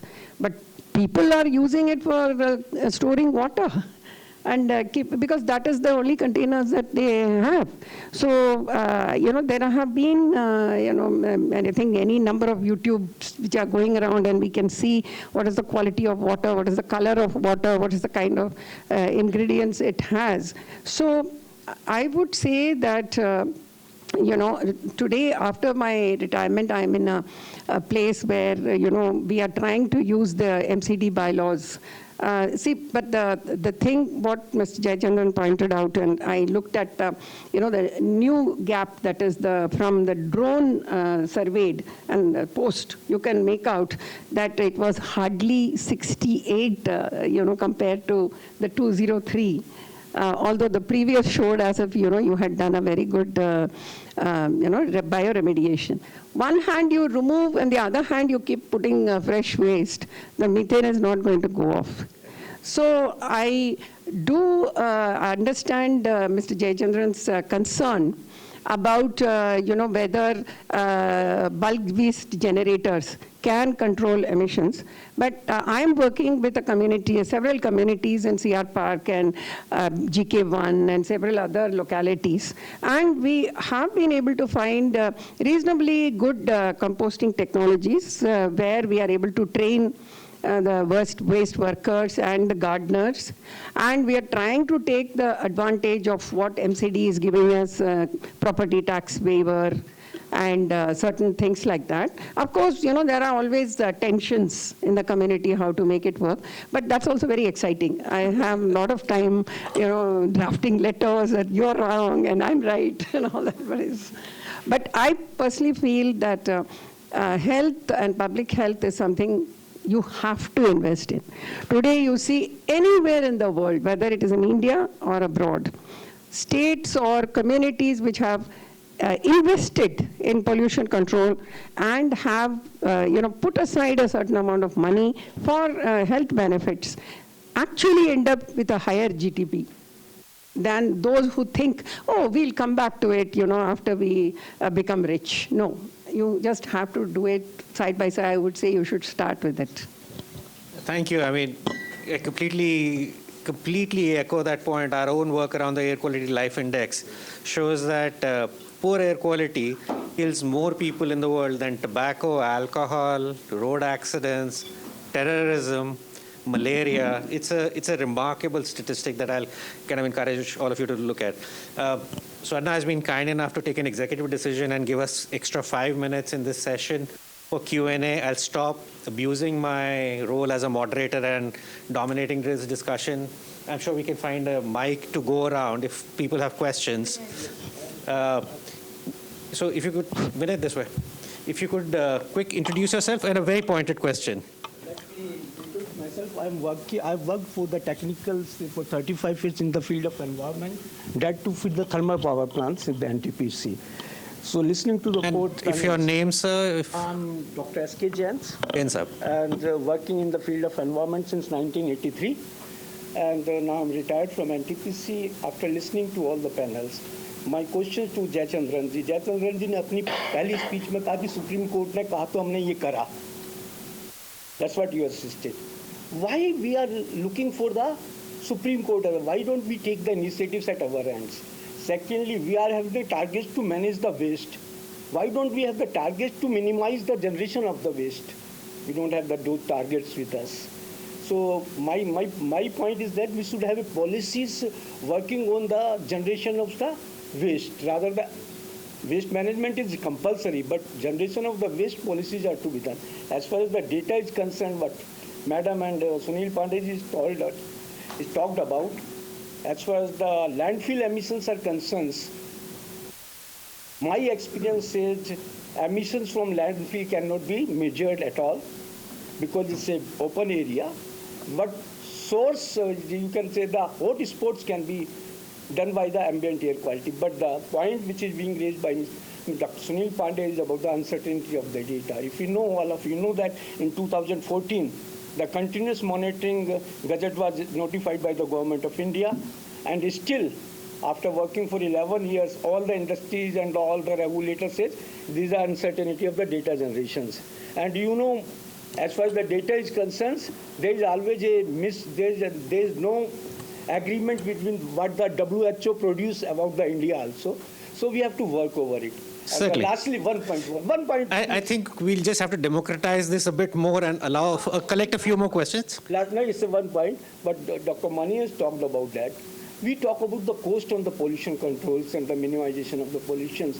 He has very rightly pointed out, we should take into the indirect benefits on the health, and that cost which we incur on the health is to be taken into account while costing the waste management. That's what the point which I... Thank you. Can we have a few more questions and collect them? I think the gentleman here.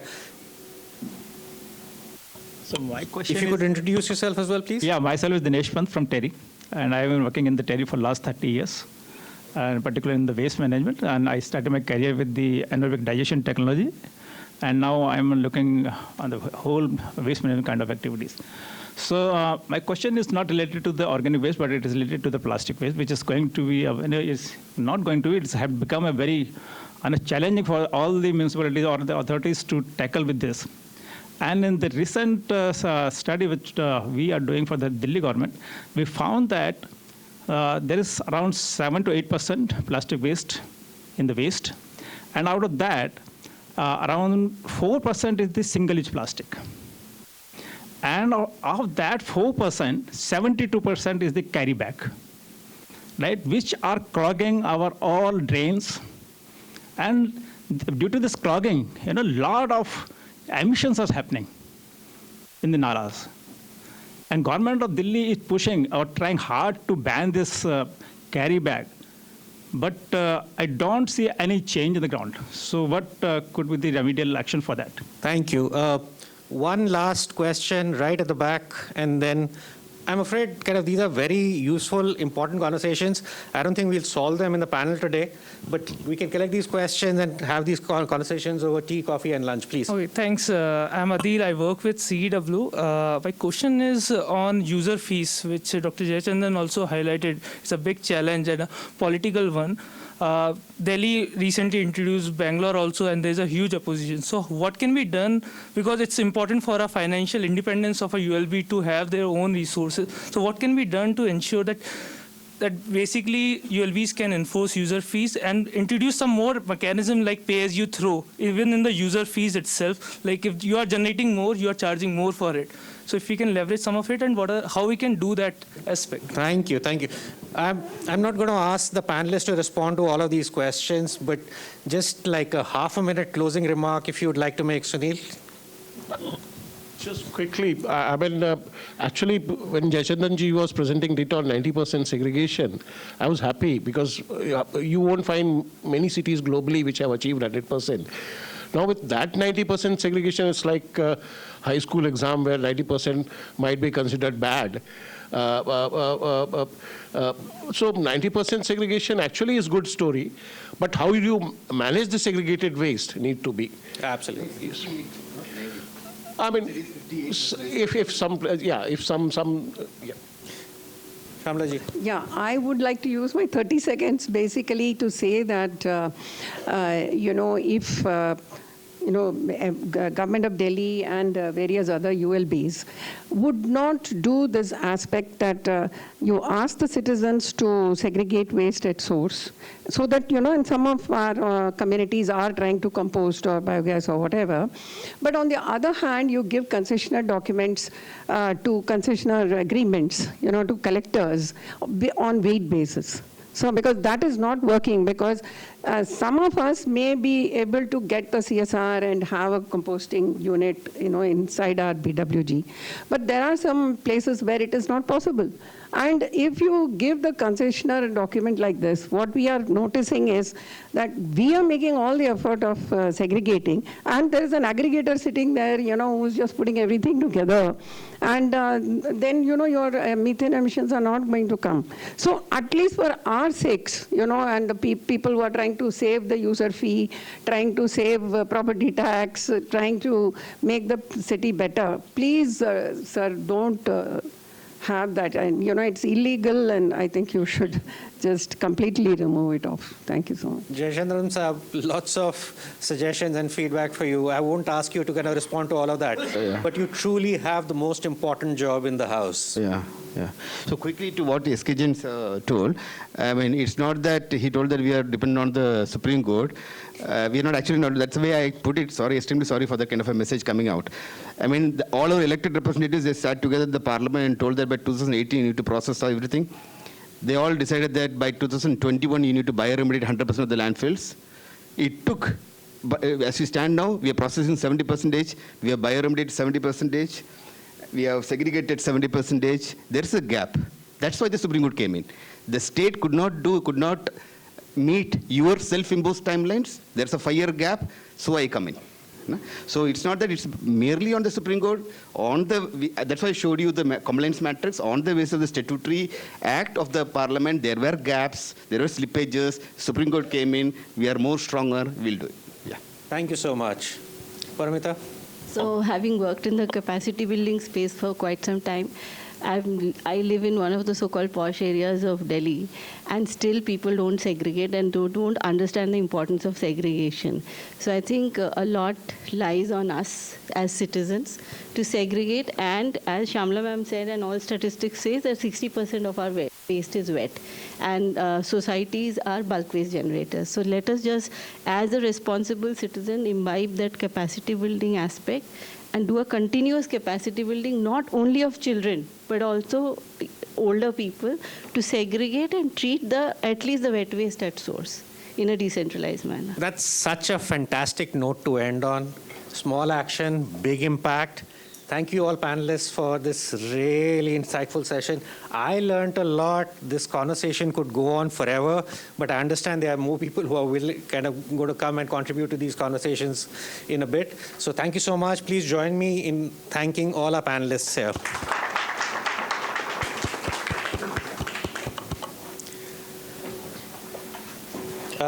Shruti?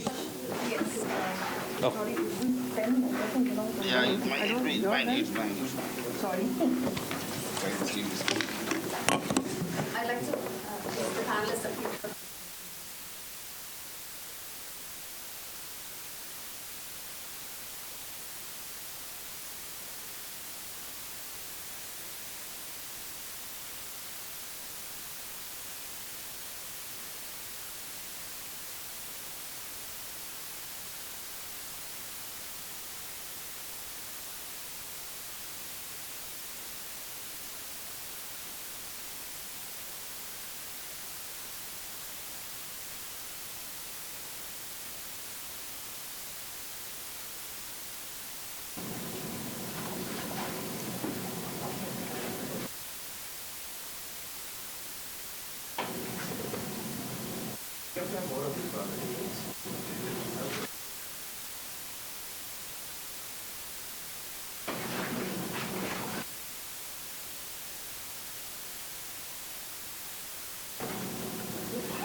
Thank you, Dr. Pandey, Dr. Mani, Dr. Dey, and Dr. Jayachandran for helping us identify and unpack the challenges in urban waste management today. It is imperative that we solve for this problem today and don't pass this on as generational wealth to the next generation. And clearly, sending it all to a desert is not the solution forward. Before we break for lunch, we'll segue into a second panel discussion that will dive into these very topics with a focus on innovative solutions that can potentially solve for these problems that we've identified in session 1. In this session, we'll explore innovative practices, funding opportunities, and mechanisms that exist for funding these areas of research, and the policy shifts that are necessary to transform India's urban waste sector. Please join me in welcoming the panelists for the discussion today. We'll have Dr. Kaushik Deb, who will be speaking on the economic rationale for emission-focused interventions and incentive designs. Dr. Kiran Avadhanula, who will shed light on financing innovation, carbon markets, and public-private partnership structures. Ms. Mo Sengupta, to bring ground-level operational perspectives and decentralized system insights. The session will be moderated by EPIC India's research manager, Swarna Dutt, who leads the work in methane and urban air quality sector.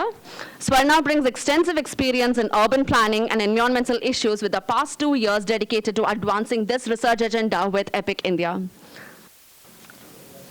Swarna will be introducing the panelists and giving you an overview of the session.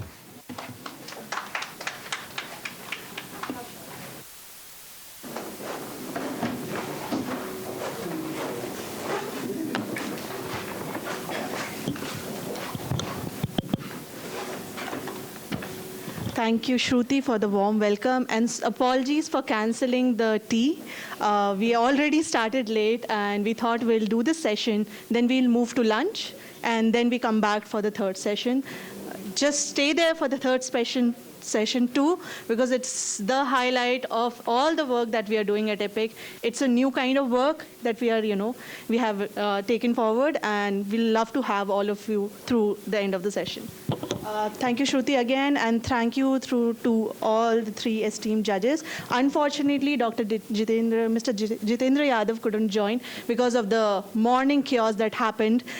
We know how MCD works. I mean, one rain, flash floods. Why did the flash flood happen? Because most of the waste was lying on the ground. It all entered the drainage, and it blocked the drainage. I mean, it's just a thing. I'm sorry, I don't want to, mention it this way, but this is the story. It's a vicious cycle we all enter, and the bureaucrats are just pulled for last-minute meetings.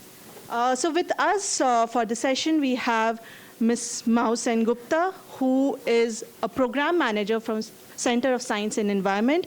She's going to bring a strong research temperament to this discussion. Looking forward to your insights. Then we have Mr. Kiran Avadhanula. He's a senior sector specialist in sustainable urban sector at KfW Bank. We know where the money is, and we'll be, exploring that side of discussion with Mr. Kiran. And then we have Mr. Kaushik Deb, director at EPIC India. Basically, he will help us understand how to use this money more efficiently, and also kind of add cost to a lot of things that we are doing. So thank you again for your session, for joining us. I would first just to give you a brief how we'll go through the session. I'll ask 1 or 2 questions to each of the panel members. I'll request you to keep your responses to 6 to 7 minutes, so that we, post that, we can have a moderated session where I'll, ask a couple of questions across the panel. So first to you, Ms. Sengupta. I mean, CSE is known for rigorous research work, and your work has been so much around cities, both small and big. What's happening in those cities? What are the problems? The decentralized systems that work. You're also working on with the informal waste workers. I mean, very diverse portfolio. We want to understand, how do policy implementation challenges differ in different cities? I mean, we at EPIC have been able to explore 3-4 cities right now, but from your vast experience of 20 years of working, what is happening? What are the challenges that you have seen that cities face, both at the bigger metro cities like the Bangalore's and the Delhi's and the Mumbai's, and also the smaller cities which are urbanizing? That's the first question. I mean, I'll just take the liberty to ask the second one also, so that you can integrate if needed.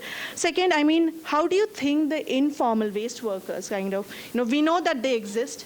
We know we don't, people think they don't want to see them exist, but they exist and they make our work easier. How can we strengthen the sustainability of our systems, our urban waste systems? I mean, what policy frameworks can actually be brought in, or, you know, if you have been able to come across something interesting, that would help. Like, you know, if you can shed some light on these two broader questions. Thank you so much. Apologies that I'll follow my homework, okay?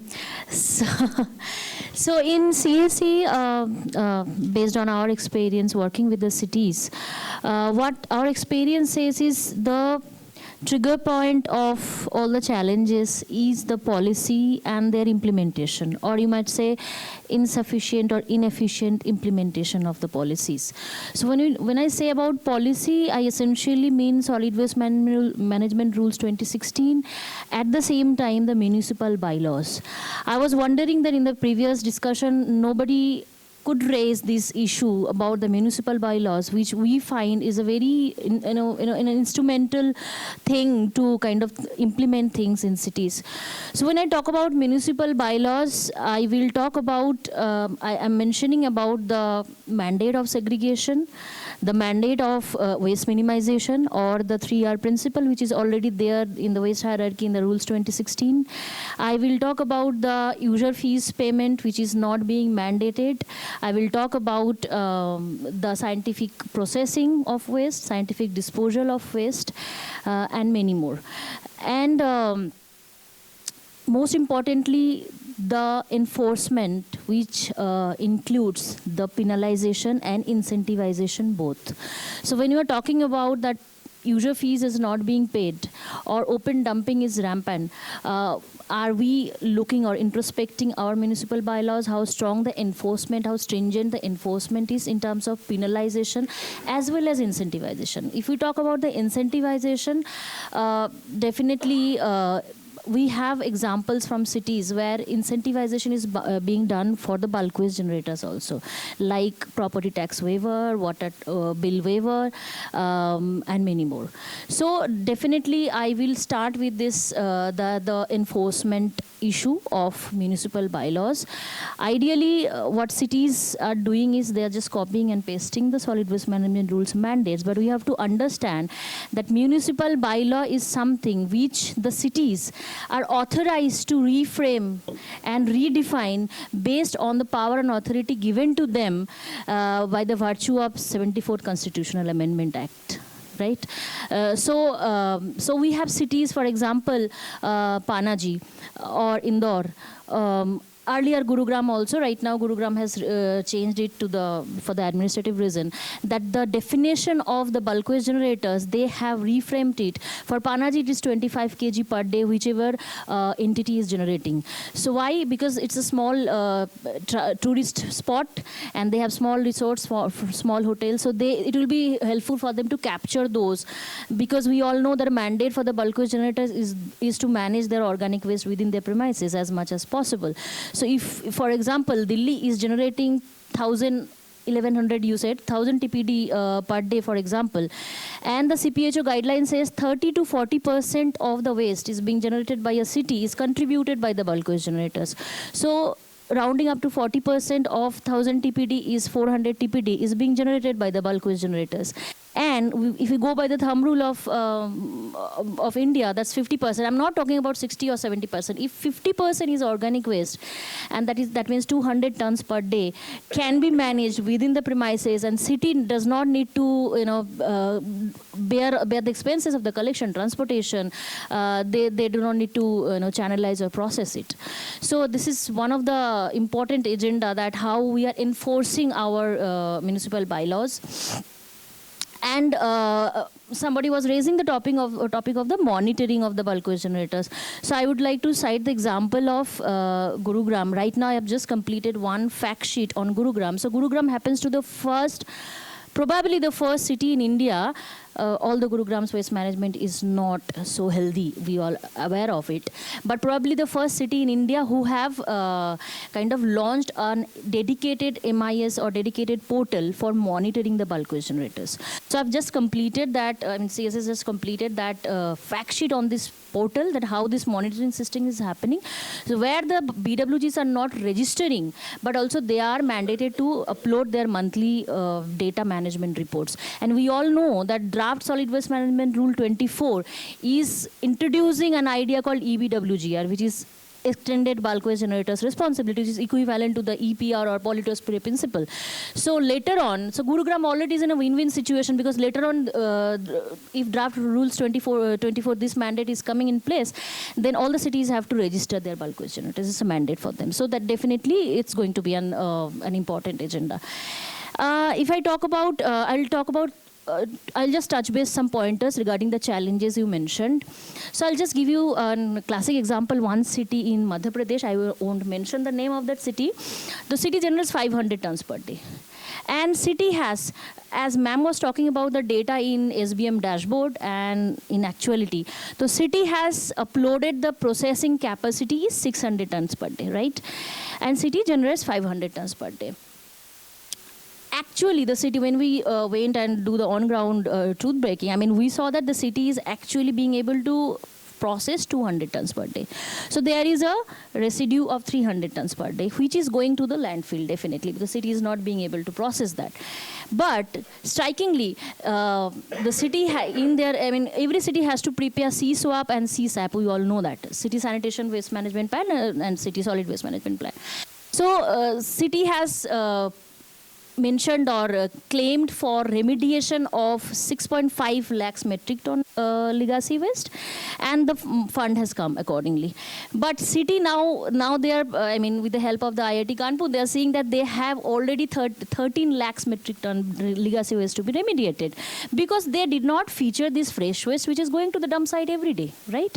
So this is one of the classic example how we are basically designing our capacity of our plants or processing units. So why it is happening? Because we do not have mandated waste characterization and composition in our bylaws or in our policies. It's not mandated. Cities do not do this. So how we calculate or quantify our waste? It's from the weigh bridge going to the dump site. But the weigh bridge dump site waste which is going to the dump site is not only a mixed one, it is the amount of waste we are being able to collect. It's not what we are generating, because there are a lot of waste which is mismanaged, going and leaking to the environment, which we are not featuring. And also, like ma'am was mentioning about the concessioners agreement, it's tonnage based. So any privatized system, any concessioner would look for their profit. So they would look for as much as the waste they can collect and they can get the money. What can be done? We can mandate it as segregated waste collection, change the concessioner agreement and bring it into the segregated collection mandate. So this is one of another challenge. Then I come about definitely notwithstanding the paradigm shift of the privatization in the waste management, heavily reliance on the WTEs, heavily reliance on the centralized waste management system. So it's not only against the environmental compliances, but it also raising the collection transportation cost for the city. So what can be done? Definitely rely on the decentralized waste management, rely on the informal waste pickers integration. If I get a chance, I'll talk about the second question later on, because there are a lot of agendas which had to be addressed as challenge. So definitely I will, I'll stop here. No, thank you. It is a very big issue. We just see waste out of sight, out of mind attitude, and we think that's where it ends. It is a very, very complex subject, always ignored, seen as garbage, and there's so many things that can be discussed. Thank you, Mao. We'll definitely get, hope that we hear for the informal question soon. My next question is to Mr. Kiran. Coming from, having that finance background, couple of questions. First, I mean, from your experience of, working with the bank, what are the biggest financing gaps and readiness challenges that you have seen when it comes to supporting innovation in waste? Because we know that we talk about waste, we talk about how it's handled, what's happening, but the space to innovate in the waste management system, where is the readiness gap like you have seen? That's the first question. And if there is readiness gap, how can different aspects like blended finance or different kind of PPP model come in to build more bankable or scalable waste projects? These are my two questions to you. Thank you for the opportunity for presenting our views, and thank you for the invite, EPIC and U Chicago Center, Delhi. See, I think, maybe just a very, very brief introduction. My name is Kiran. I'm from KfW Development Bank, which is a German bank in the development sector, a bilateral agency working in India for almost 30, 40 years now, predominantly financing climate projects. We started extensively with energy and now in the sustainable urban development space. In terms of just as numbers, we have an annual commitment of around 1 billion euros, and we have cumulatively currently implementing around 8 to 10 billion euros worth projects, of which 5 billion is in the urban development space. So if you look at the numbers and all, this is we feel that it's great, but when we look at the scale of what's being implemented in India, this is minuscule. All the DFIs, I think we have my colleague from the French agency is here from AFD. So we are all of us put together, including World Bank and all, we are around 10 to 12 billion across sectors. And that is 10% of what the annual budget of Government of India is currently putting only on CAPEX. Let us not talk about the overall budgets and all. So if you look at all of this, the financing that's coming from all of us and the other, there are, as you were saying, there are a lot of other financiers, including the CSR activities that are coming in, the private capital that is coming in. So all this put together, it's a very minuscule amount. That is the first point that I wanted to mention. The second thing is in terms of innovation and the financing gap. Okay, in terms of financing gap, technically speaking, in India, with the outlays that we currently see in the last 20 years in the urban sector, starting from National Urban Renewal Mission that was launched in 2005 and operationalized in 2007, till now, almost 20 years, if we see, there has been a sea change. We have seen the quantum. Some of the numbers, I think, Ma'am Kundu was talking about 1.4 lakh crores only in Swachh Bharat Mission, 33 billion in the Amrit, and all of these numbers are mind-boggling. But also the scale of investments are also very high. And one of the sector that we are currently talking today, the solid waste management sector, has a high potential for innovation. And it is not that there is not innovation isn't happening. There are very, very, instead of calling them islands of innovation, I will call it raindrops of innovation everywhere. But the greatest challenge that we face, or what I feel is facing India is, are they really scalable? Are they replicable? Because, you will see best practices. I think within this, the audience here, they must have published 250 reports of best practices. But how many of these best practices can be scaled, and what can be really taken to scale and really replicated across all the cities, irrespective of the size? If, we were discussing within our teams as part of the program that we are co-financing with my friend here, is called the Cities program, Cities 2.0, which Ms. Kundu has also explained. We are piloting in 18 cities, looking at the entire value chain, looking at where the gaps are and how we can really plug those gaps and ensure the whole sustainability and all. There are a lot of bits and pieces of good things. But whether it can really be replicated in other states, other cities, that is one of the mandate that we have started off with, and to see how we can do it. The other thing also in terms of mainstreaming innovation into the so-called government sector is a very big challenge. So when we talk about government, there are procurement systems. We have to understand that government procurement systems are very complex. It all depends on what we call is the so-called qualifying criteria, and then there is an L1 process, which we call is the lowest bid. Once you get the technical specs cleared, you are only speaking about the lowest bidder. So in that kind of a selection, innovation, new methods and all, testing them, it has to be brought into the so-called procurement system. So there should be a mechanism to integrate all of this into the procurement systems at large. And how do we do it? Because no solution is, because see, these are all unique solutions, right? They are, again, as I said, is it scalable? And you cannot have the same thing replicated elsewhere. So how do we standardize this, bring into what we call in the government system schedule of rates? So those are the kind of challenges that I really feel that, are really haunting the entire system in this. And in terms of taking forward this whole agenda, we also have to see, like, like the Panaji you mentioned, the commissioner, or what we call is the smart city CEO, we recently met him, and he's saying we have a very good model and we can actually educate other cities and states to do, because they have a 50,000 city, like the city itself is 50,000, but if you take a typical ward in any city, there are 50,000 to 1 lakh population. So you can take a city equivalent of a ward and how we can really do.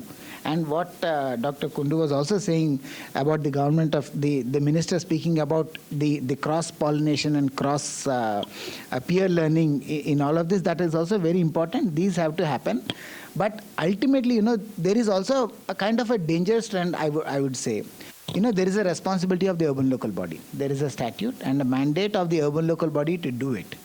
You can identify bulk waste generators and all.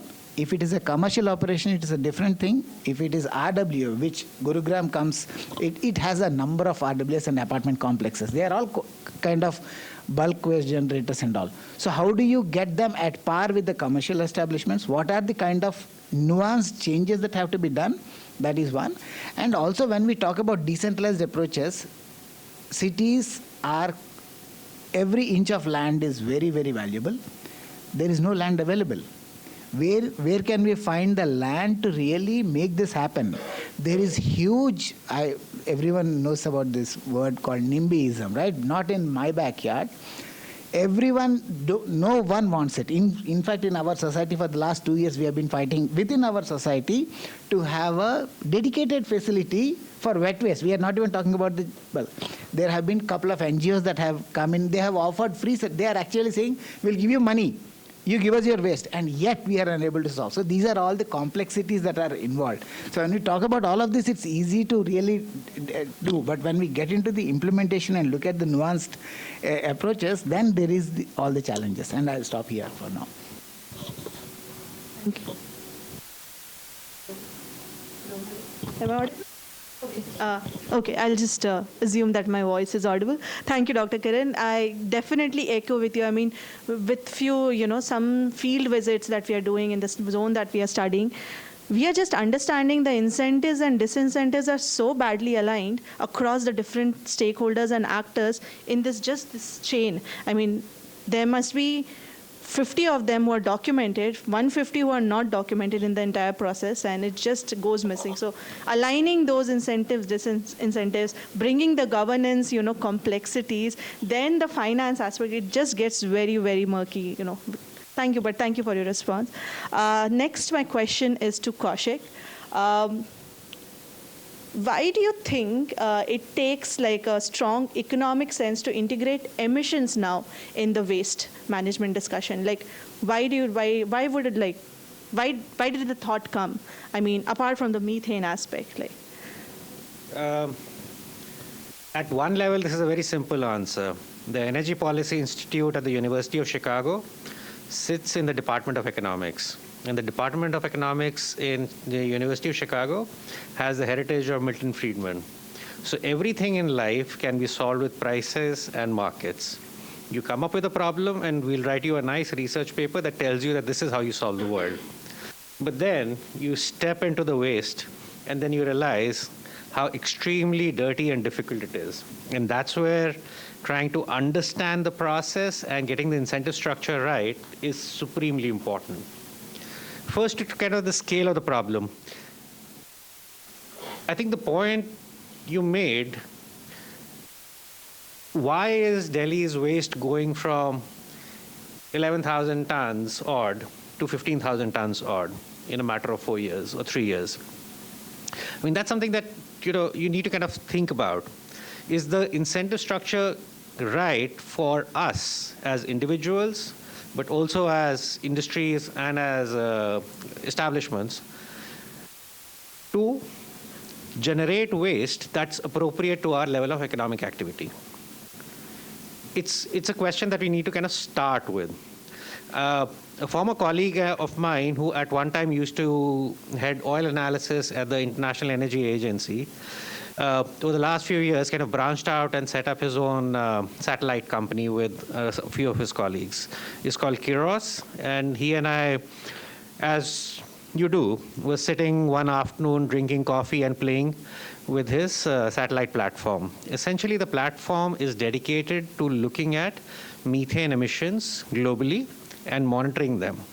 And the bulk of his work, the bulk of his business comes from the energy industry. So the oil and gas companies of the world, the coal companies of the world, who want to be able to identify where methane leakages are happening in the system so that they can monetize that natural gas.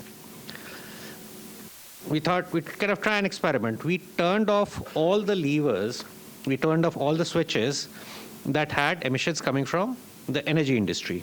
So no oil and gas, no coal, no refining, nothing.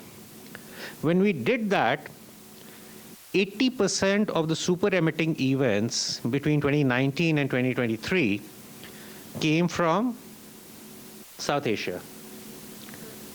This wasn't parts of dense Africa. This wasn't Latin America. This was all of South Asia and scattered all over South Asia. My default instinct was that these super emitting events could reflect one of two things. Either leakages from the extensive CNG and city gas networks that we have, or landfills. And tells you kind of the scale of the problem. India's national communication on to the UNFCCC does have a number for methane and does have a number for methane from landfills. But that's something that we kind of saw in the earlier session is something to be very, very severely tested and taken care of. I'm going to kind of take a step and focus on a very specific part of this entire value chain, which is the waste collectors. And I kind of want to think of them not as waste workers, but as waste managers. All the work that we have studied and all the work that we are kind of at this point engaged in is essentially pointing to the fact that if this segment of the value chain can be organized and in some ways formalized, it always creates additional incentives for waste segregation to happen and hence impact how that waste is eventually solved. There's work that NGOs in Pune, Swachh in Pune has done where they've kind of formalized this structure, taken it away from private contractors, made these workers a lot more socially responsible by giving them the kind of benefits that you would get if they were regular employees in any organization, medical benefits, social security, etc. And that has led for their waste segregation to increase to about 70% or more. And also recycling to increase to about half of what the entire system is. This is significantly higher ratios than most parts of India, including in Delhi. There's work that we've done across other sectors where we've seen by introducing light-handed incentives, you create a lot more efficiency in the system. So for example, in the electricity distribution sector, we found that if you created the right incentive structure for the bill collectors in the state electricity boards, the collection efficiency goes up. We are now in the process of trying to identify similar incentives for waste managers, for waste workers at Ghazipur and seeing what incentives could lead to those benefits. In work that we did in the electricity sector in Madhya Pradesh, we found that by signaling the right virtues to households, we were able to increase their bill collection. They were more incentivized to pay for the electricity that they were using. We are again kind of working in Ghazipur to see what kind of incentives, what kind of signals will help households manage their waste a lot better. And this does not have to be as severely punitive as we'll cut you off from the system. It does not have to be as monetarily significant, like there has to be a user charge. They're kind of very, very simple things. For example, in the transport sector, what we have done is that when a vehicle does not meet its emission standards, does not have a valid PUC, when it goes to get gasoline and there is a PUC center there, we've created a system where the PUC owner will go to the vehicle owner, vehicle driver, and say that your PUC certificate is not valid. Do you want to renew it now? Now that's a socially positive signal. That's a signal that is not expensive, and that's a signal that kind of creates the right virtue that might allow us to get out of this vicious circle that Swarna, you started off with. Thank you, Kaushik. I mean, yes, it's a vicious circle. I did not start. We all started many, many years ago. But I completely echo with what you're saying. This is the work that we are doing at EPIC also. We are, like we mentioned, the incentives and disincentives are misaligned. And we are trying to test what will work. We are trying to test it with the waste workers, because households we'll see later, but waste workers, their first point of contact. Yes? I just wanted to kind of add to this. So at EPIC, we are EPIC for a reason. I mean, this name is no coincidence. At EPIC, what we do is not just write you a report or write a paper and walk away from it. We actually sit with regulators, we actually sit with implementers and solve solutions with them. So Swarna spends as much time at the MCD office as she does in this building, right? But a very important part of what we do is we also test the solutions that we have designed and implemented. So this exercise will be complemented by a randomized controlled trial that will ensure that we have the right results. We know whether this is the right incentive structure that works. We don't want to spend 5 years trying out something that hasn't been validated and tested in a robust fashion. So we will bring to bear all our research capabilities to test what we are doing, whether that's right or wrong, and then take lessons from that. Thank you, Kaushik. You did my job. Thank you for wrapping it up.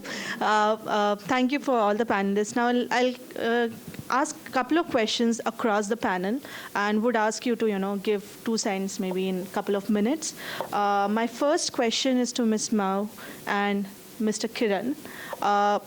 We all have been talking about scalable waste innovations.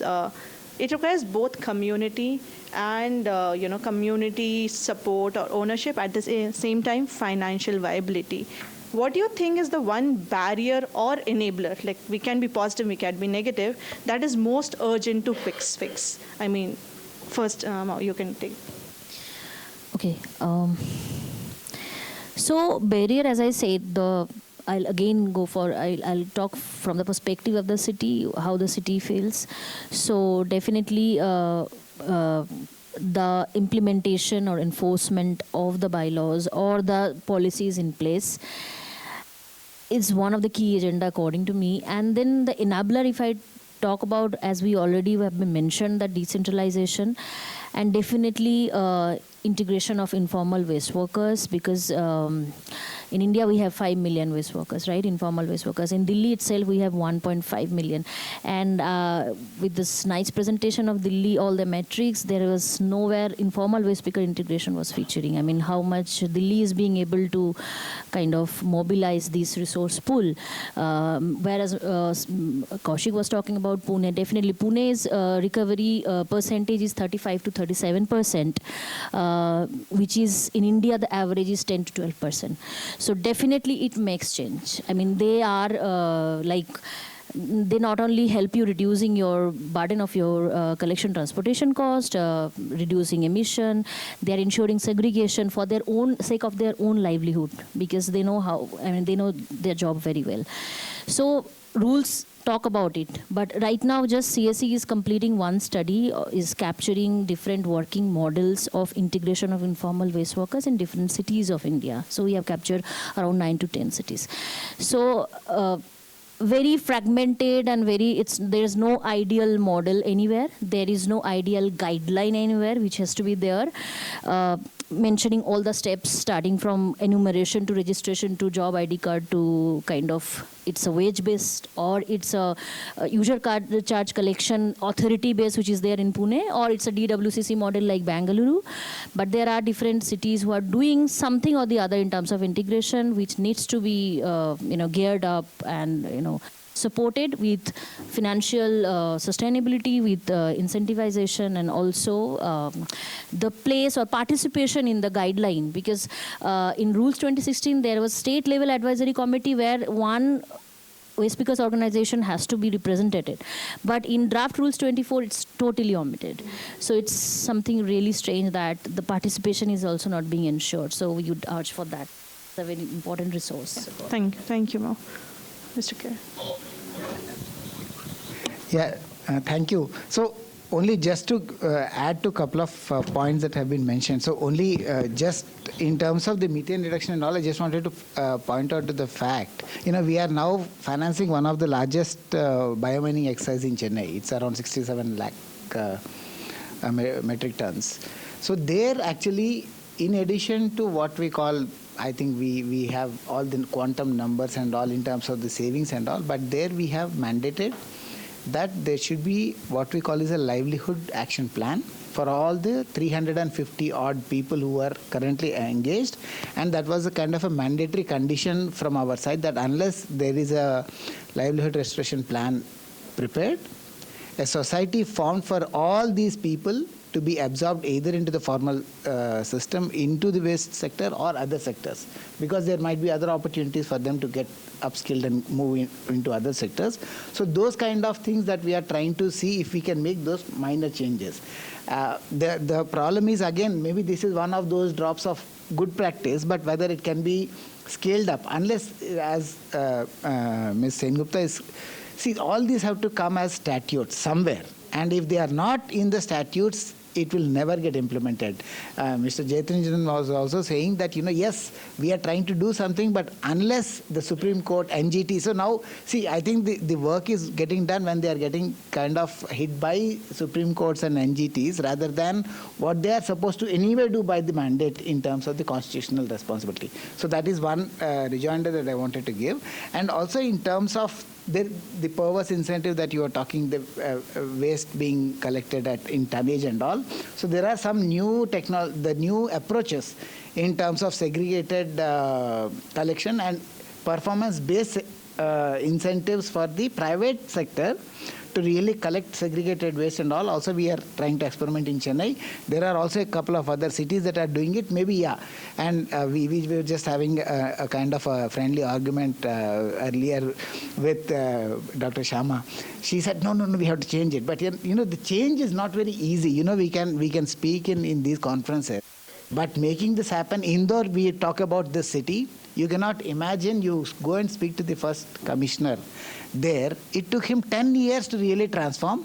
And institutionally, for him to stay as a commissioner for 10 years, it was not possible. So he became collector, he became something else, but he tried to retain. Like, Mr. Jayachandran also has been in this position for long. But you have to institutionalize these positions. We all sit into one institution. We have the time and wherewithal to really do something for 5 to 7 years. But all these officials who have a vision to do, they are all transferred. So that also these things have to be done. Now when we come into the financial viability that you are talking about, if there is wealth, that is already being taken up. Market is acting and there is no doubt about it. The problem now comes in, wherever there is wealth, it is being exhausted by you can call it informal sector, you can call it the private sector, anyone where there is an opportunity to make money, it is being done.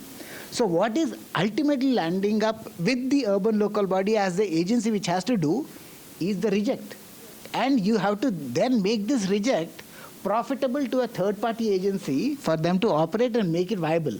It is impossible. The contracts we are writing, we will say that, you will get, even if on mixed waste, you will get so much quality, the characterization. Somebody was talking prior that 60% of the so-called bio waste becomes 80% because the reduction in the solid waste, in the so-called dry waste, and ultimately when it lands up there, you have that is unusable. And because of lack of segregation, the quality is not good to create biogas and all of it. So if you're looking at all of this, it really becomes a major challenge. So that is one element. So how do we really tweak these items to make it work is the major challenge that I feel is to be done. We are doing, it's not that every city is trying to work it. Some are doing it through incentives, some are doing it through disincentives, some are doing with regulation. But the states have to really put in the policies in place. And once the policy is in place, the city should be fearless. As everyone is talking about user charges and all, it is not that user charges are not being done. 60 rupees to 150 rupees is a general benchmark. Now everyone is paying. But there is also, when we talk about it is not, and also I liked what Mr. Jayachandran said, it is easy to create an asset, right? But how do you ensure that the asset is maintained with the proper linkages across? Unless the waste comes to that point, you cannot do. So how do you ensure this value chain and ensure that that is operated in the right manner?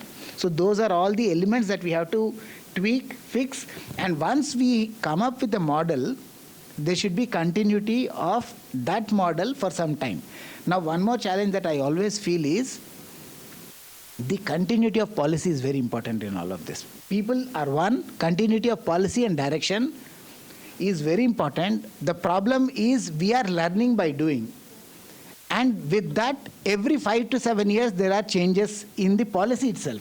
So now, whether the 2016 rules are applicable in 2025, we do not know. So what is, and that is these kind of uncertainties the cities cannot deal. So we also have to take into consideration this. The other thing also is the financing continuity. Unless there was Swachh Bharat Mission, nobody knew that there is going to be some financing for solid waste.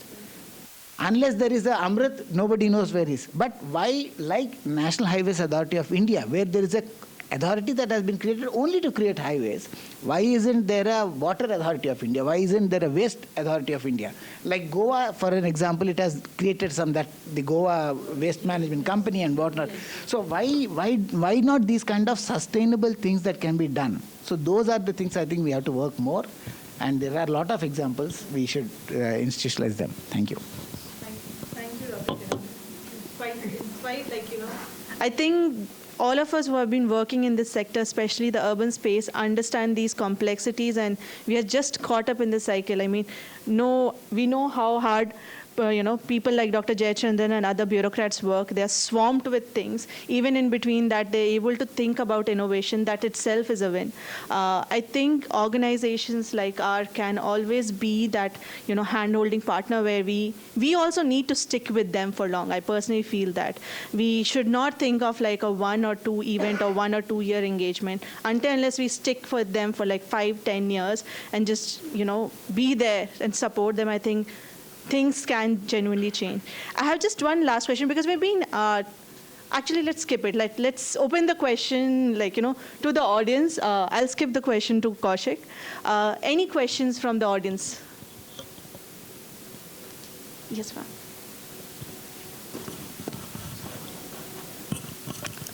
This is Vijay Lakshmi from Development Alternatives. I've worked in the environment field for the last 30 years and retired.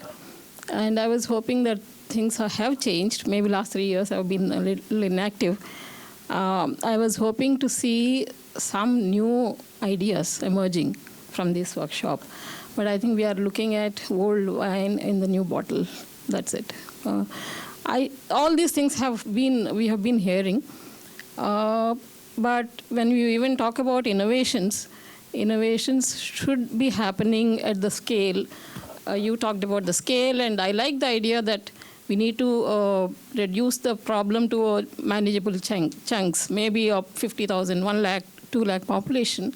But look at all the value chain issues, the compliance issues, everything in one place, and bring innovation in that space and replicate that. What Shamla Mani talked about is innovations happening at the decentralized community level, definitely happening. But that is one.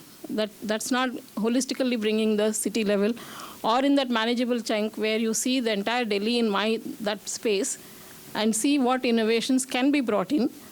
And one thing that is very sure is we have failed in compliance monitoring space. Government alone cannot do this. That is also known fact. Say, decentralized fashion also cannot work, but what works? What works is where I think we need to bring in that innovation, and the financing innovations also need to happen in that space. So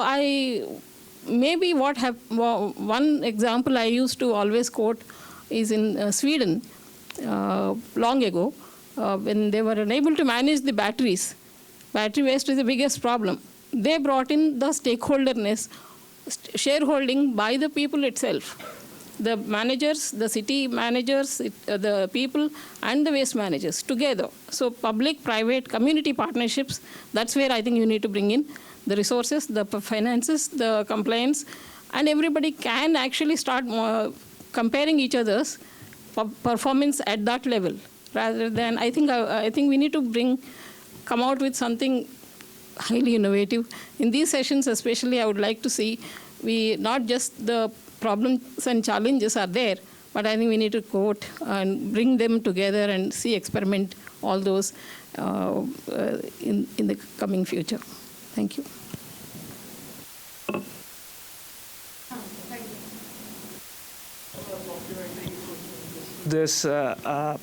And thanks for the session. How do we create that sweet balance between, you mentioned about scaling up, right? How do we create that balance between localization and scalability? Because we see like cities try to follow the other models, and many times it just fails because the cities vary from each other in many, many ways. So how do we create that balance when we are scaling up the financing between cities and projects?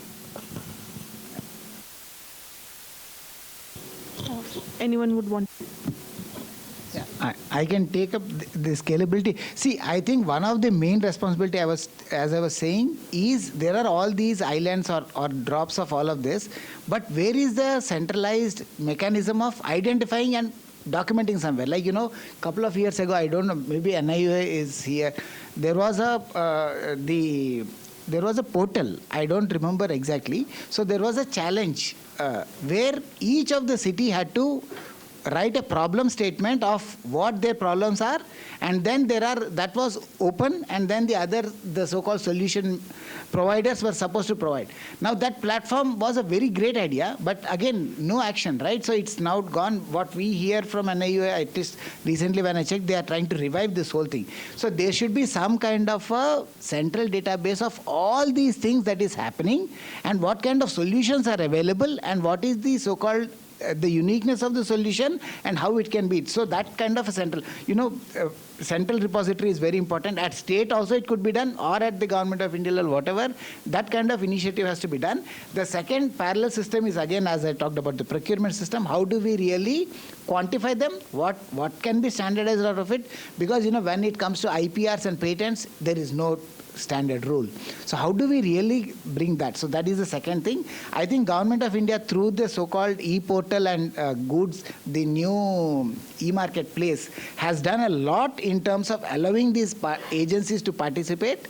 But the challenge again lies in how do we create a specification that can match this. So those are the 2-3 things that we are working. I think there could be some more solutions. I think there are other colleagues also here who can throw light. With Shauna's permission, I would like to add with this, the centralized portal you're talking about.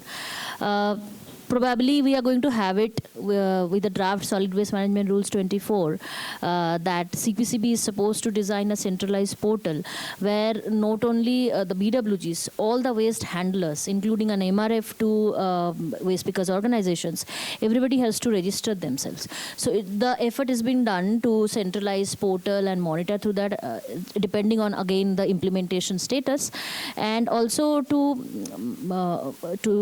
respond to ma'am's comment that innovation incorporates people also, right? So it's not that it's only policy, it's people also. So, and also as you said that how can we amalgamate all the things. So some cities, for example, Indore is started investing on ICBCC hugely. We do not consider investment on ICBCC for segregation. So that's an issue. Maybe some city like Delhi is heavily relying on the infrastructure development of the processing. Cities like Bangalore, Pune or Chandigarh are investing on the informal waste because, so different models are workable in different cities based on the city's demographic, geographic and people-centric requirements.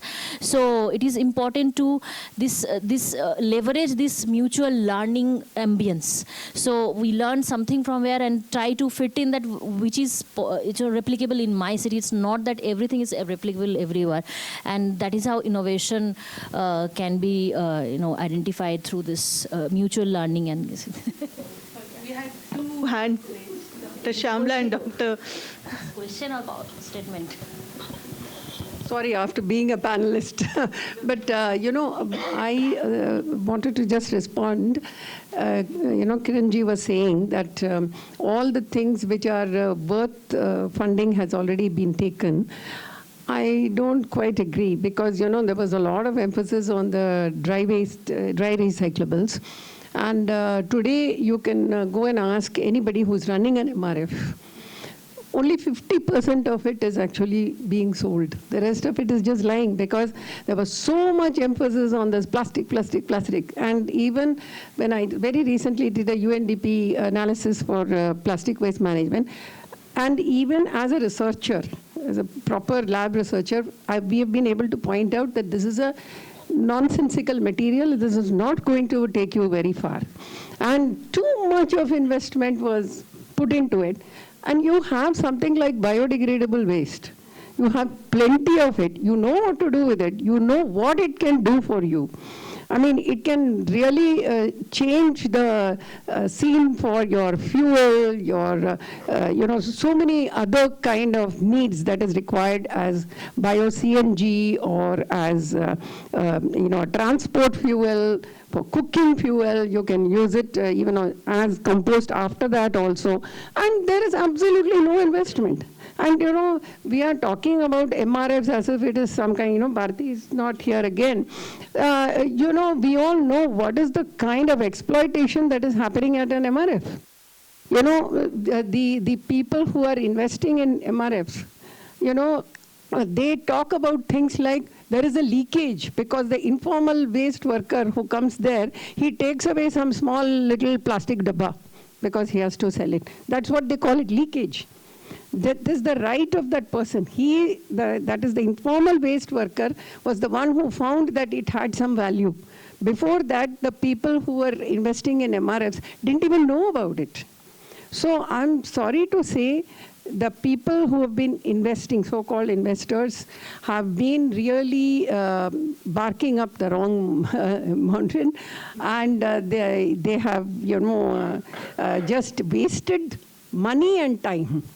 Whereas you have a huge big resource which is actually usable, which is plenty in India, and which could have, solved a lot of our, problems. Yeah. So with regard to innovation, I would like to say one thing, that there are a number of portals and documents documenting good practices. Cities are always firefighting. They don't have time to look at them. So, but when we are talking about whether the GEM portal or anything, we are still talking about specification-based. Why are we not switching to performance-based? Because innovations can only flourish when it is performance-based. But we are going on laboring about specification-based. We need to have a paradigm shift there. Thank you. Sorry. I think just last comment, yeah. Sorry.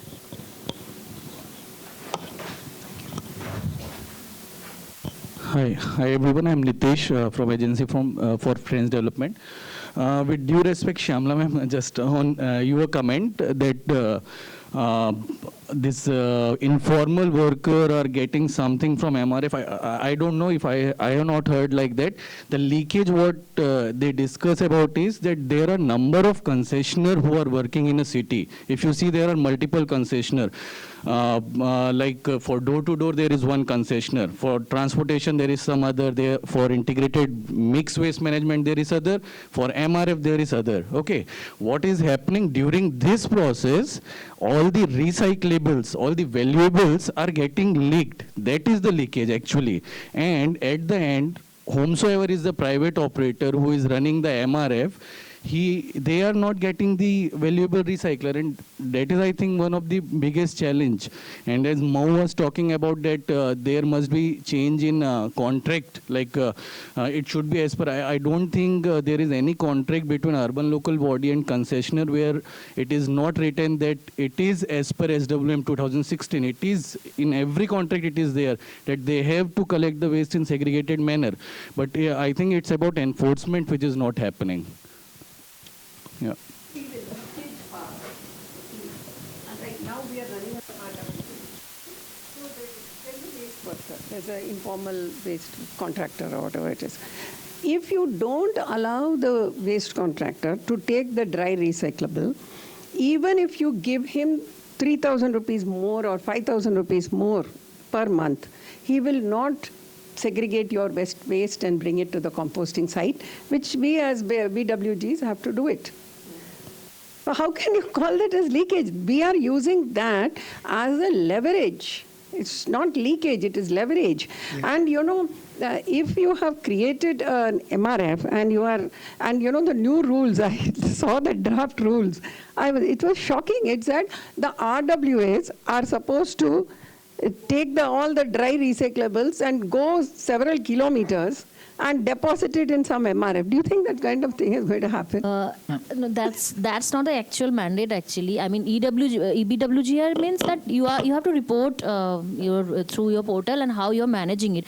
There are options also, like there are cities who there is space constraint, so they are merging. They're doing collectively with a collective facility. There are off-site processing facilities also. There is flexible, and also as you said that it is mentioned in the concessionaire agreements that it has to be segregated as per rules. But again, you correctly said that the implementation, because if you benchmark some performances based on how percentage of segregated waste you're collecting, that would be easier. And also talking about the MRF in just half a minute, I know I'm seeing the board there, people can see that, we can see that. So every 5 minutes there's 1 minute left. I don't understand the calculation. So sorry, it's a good mechanism. I'm going to apply it in our training program as well. So yeah. Yeah, the questions were so MRF so to amalgamate these two ideas, that when you are giving contract to the concessionaires to manage the MRF, why not also add a clause in that concessionaires agreement that integrate this informal waste pickers who are already doing work or fetching this value of the. I'm giving you just small example of Karad. It's the smallest city in Maharashtra, 50,000 population. So you can say it's a goodwill relationship between the concessionaire and the ULB. Every time ULB is appointing someone, there is a mention that there are 30 to 40 waste pickers who are working there, you have to deploy them in your MRF or integrated facility. So that can be a solution also. I mean, I understand, ma'am. I have been doing, definitely. But they don't get to take the valuable stuff. Definitely. So that is we call access to waste or right to waste, which is not given to them, which is there in Pune, but not in other models. Yes. So yeah. Yeah, only to integrate all of this leakage and all. So one, learning from the NMCG thing, we are trying to discuss with a couple of cities. See, under the Namami Gange program, there is one city, one operator. So we are now trying to see if within one city, there should be an integrator of all of this, because sometimes fails. It's a lot if it is end-to-end solution to one. That concessionaire fails. Correct. But then it's like a consortium of SPVs. So that is how we are trying to see, because yes, everyone has a specialized kind of expertise, but how can we integrate them? Because everyone is complaining about the third party, right? So when it is from the collection, he will say that I have collected and I have given it to the second person. That from there and all. So if we can have a one city, one operator. See, it's like an SPV of SPVs, in a sense, of all the different concessionaires, and see how we can make this work. Because, there is some way we have to make it work. Whether this will work or not, again, as I said, these are in the preliminary discussion with a couple of cities. But let us see if that might work. Then this kind of mutual complaining that this person did not do and this is not my problem, maybe that might come down. So that's my kind of last word, at least on this platform for now. Thank you, thank you everyone for the discussion. On a closing note, I mean, yes, there are complexities. We have seen that complexities start from a household level. It goes on till policy level, and everything in between is murky. Ma'am, responding to you, there are innovations happening. I think we have moved beyond what was happening 30 years ago, just that the pace is, slow, and it's slower because waste is not seen as a fancy, sector or thematic area. I mean, to put it out bluntly, it's garbage. We love to talk about, fancy stuffs when it comes to some high-tech, sector. I mean, let's talk about transport. We also work in transport, but it gets the most limelight because we have such fancy things happening. We can talk about it, show. Same as doesn't happen with, waste. And that's why you might feel that innovation is not happening. I think a lot of innovation is happening, be it on the policy side, be it on the finance side, and now we are thinking on the emission and economic side. And on that note, I would like to thank everyone for being a part of this session. Very, very instilling conversation. And Shruti, over to you to announce the lunch because people must be very hungry.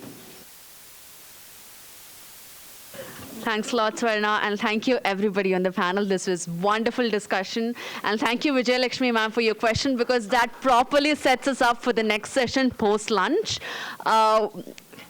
Yes. Transforming waste, the word waste should go away. I was hoping that this entire seminar would talk about only resource loss leading to emissions. If we start talking about resource loss to the cities, I think the terminology itself has to change. This is not a new thing that I'm talking about. You're absolutely right. Innovations are happening in pockets. They're not coming together to transform. Transformative innovation is not happening. That's where I think we need to put our brains together.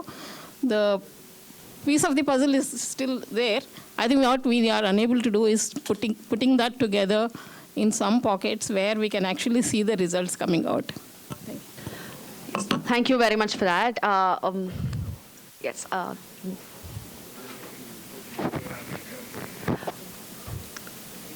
We will now be breaking for lunch, and we'll be reassembling back here at the same conference hall within the next hour at 2:45. Thank you very much. It's already 1:50.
Just to clarify, the lunch is being served outside in the cafeteria. Oh, thank you. Hi. Yeah. Hi, just to clarify, the lunch is being served outside in the cafeteria, and we'll be reconvening here in 1 hour. Thank you.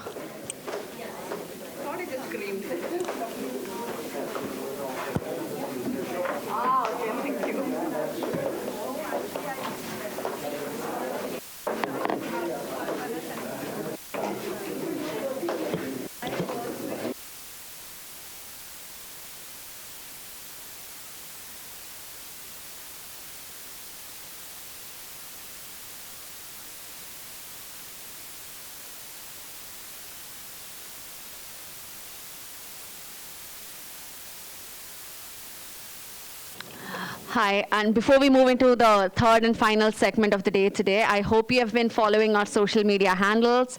Like I mentioned before, the QR code in your gum pads would have, it'll take you to the social media handles, and we've been posting continuously in real time all the updates from the sessions here.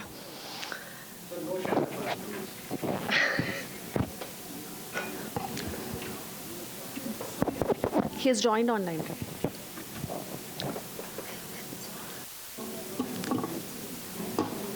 Good? Okay. You can't mitigate something that you're not measuring, and that's what the third section today is about. Our final session focuses on the critical role of data in shaping emission-smart waste system and landfill management strategies. We'll start the session with a presentation from Esron's Bram Massacus. Bram is a senior scientist at Esron Netherlands Institute for Space Research, and he specializes in satellite-based monitoring of atmospheric methane and carbon monoxide. He has a PhD from Harvard. He has a PhD from Harvard and has authored over 50 peer-reviewed publications and serves on several scientific advisory boards and expert panels in Europe and the US. Thank you, Bram, for joining us today. Over to you. Good afternoon, and thank you for having me. So I will share my slides.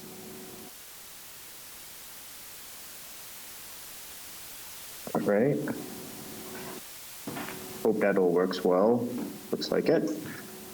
Yeah, so thank you for having me at your event. It was a very interesting morning, and I hope you had a good lunch. So what I'll be talking about is how we can use satellite data to look at methane emissions from landfills. So I'll talk a little bit about how we do that, but then also how we try to use those data to actually support the mitigation of the emissions that we see. So to start with the concept behind all of this, when we look at methane from space, we do so by looking at reflected sunlight. So on the left, you see this image where the light is coming from the sun.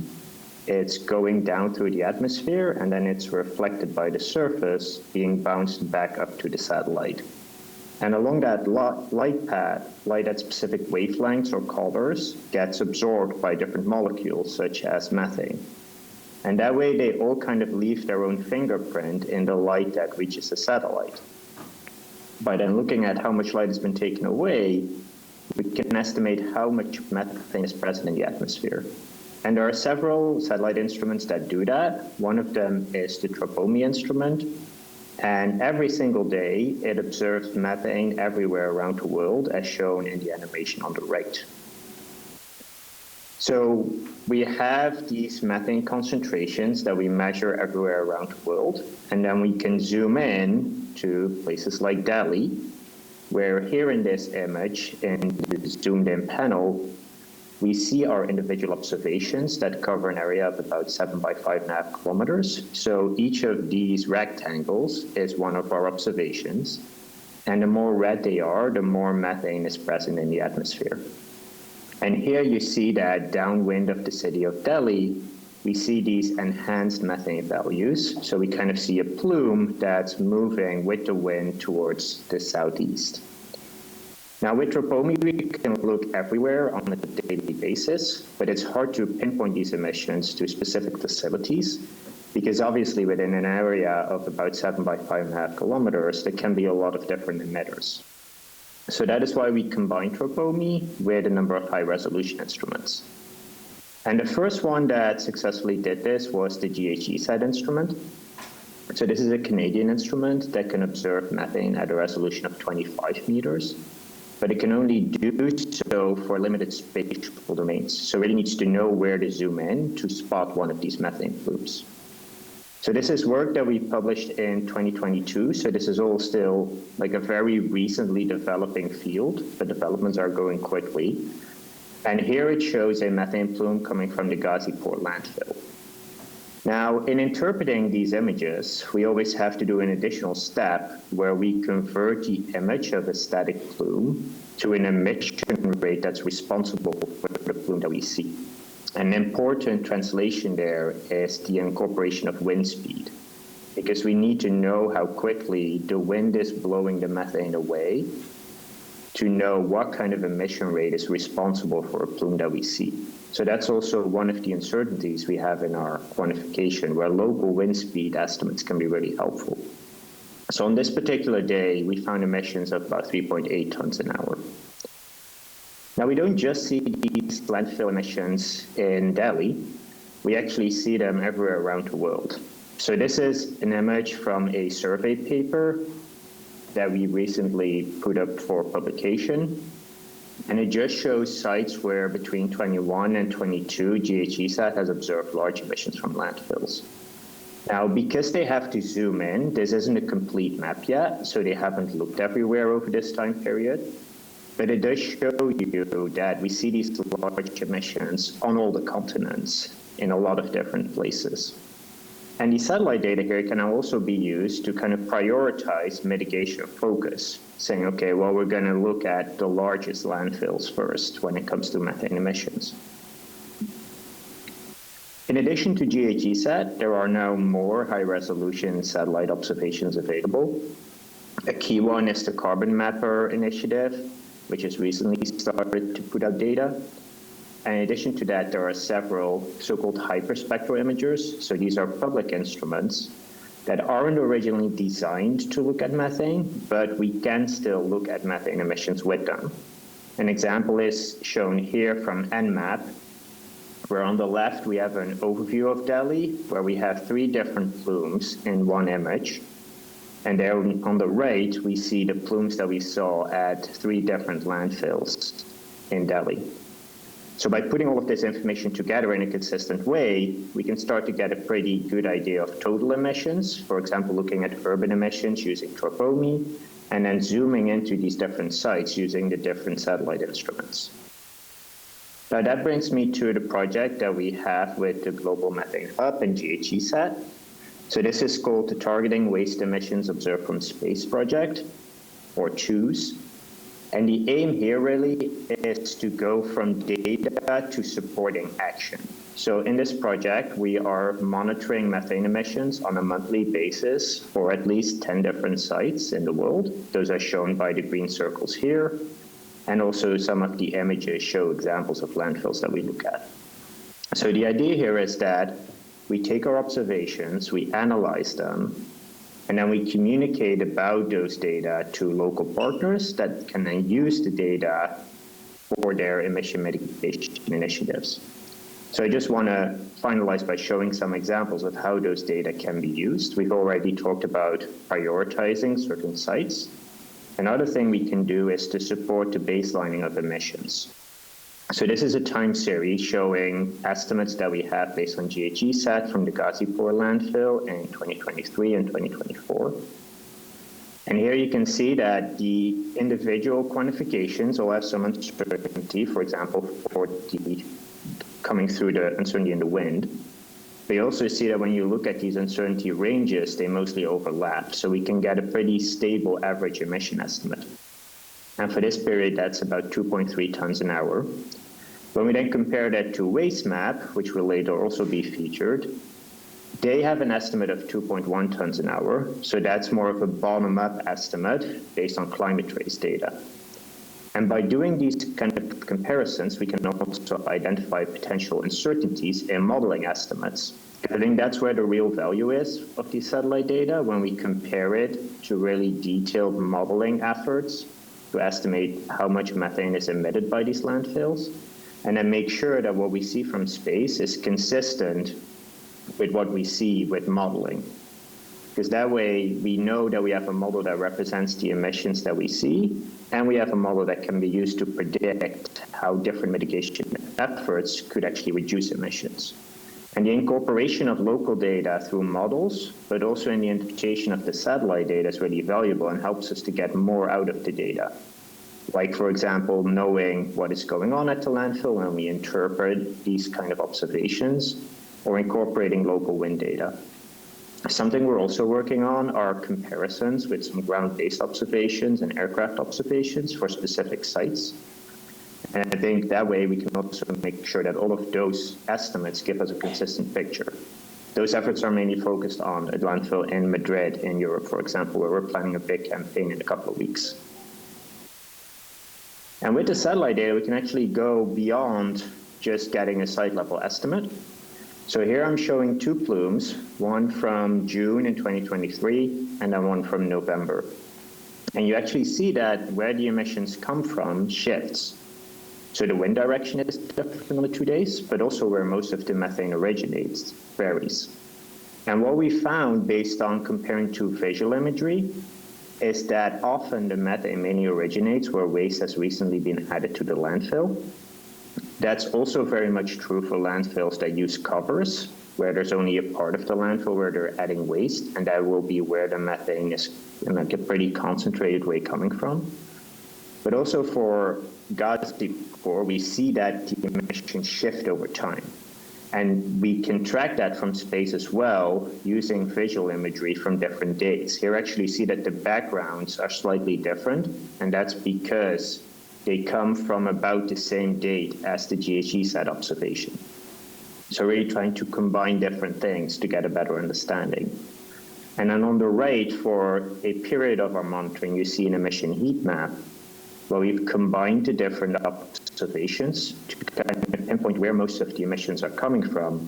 And for this period, that was mainly from the northeastern part of the landfill, whereas earlier we mainly saw it from the southwest. So that way we can detect these shifts in space.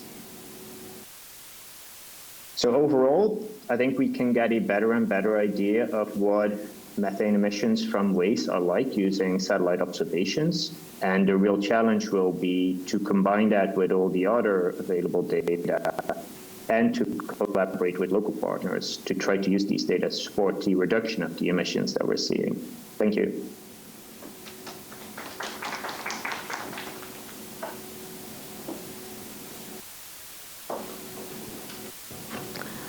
Thank you very much, Bram. At this junction, we'll segue into a panel discussion, the last panel discussion for the day. We're pleased to welcome Dr. Bram Massakers, who will be talking about how satellite monitoring applications can be used in research work by us. Dr. Tebogo Malaka on the Waste Map Global Project and its value for infrastructure planning. Mr. Dinesh Yadav for outlining Delhi's landfill management history and data gaps. Ms. Paramita Dattade for highlighting data application for waste collection, transport, and economic incentives. Please also join me in welcoming the moderator for the session, Suresh Nandgaonkar, who has been instrumental in shaping EPIC India's research agenda on methane emissions from urban waste systems. Over the past 2 years with EPIC, he has anchored research and data analysis for several diverse projects at EPIC India and will be leading a significant portion of our work in the methane sector going forward. Over to you, Suresh.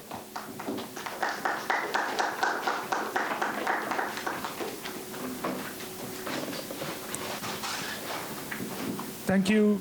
Am I audible?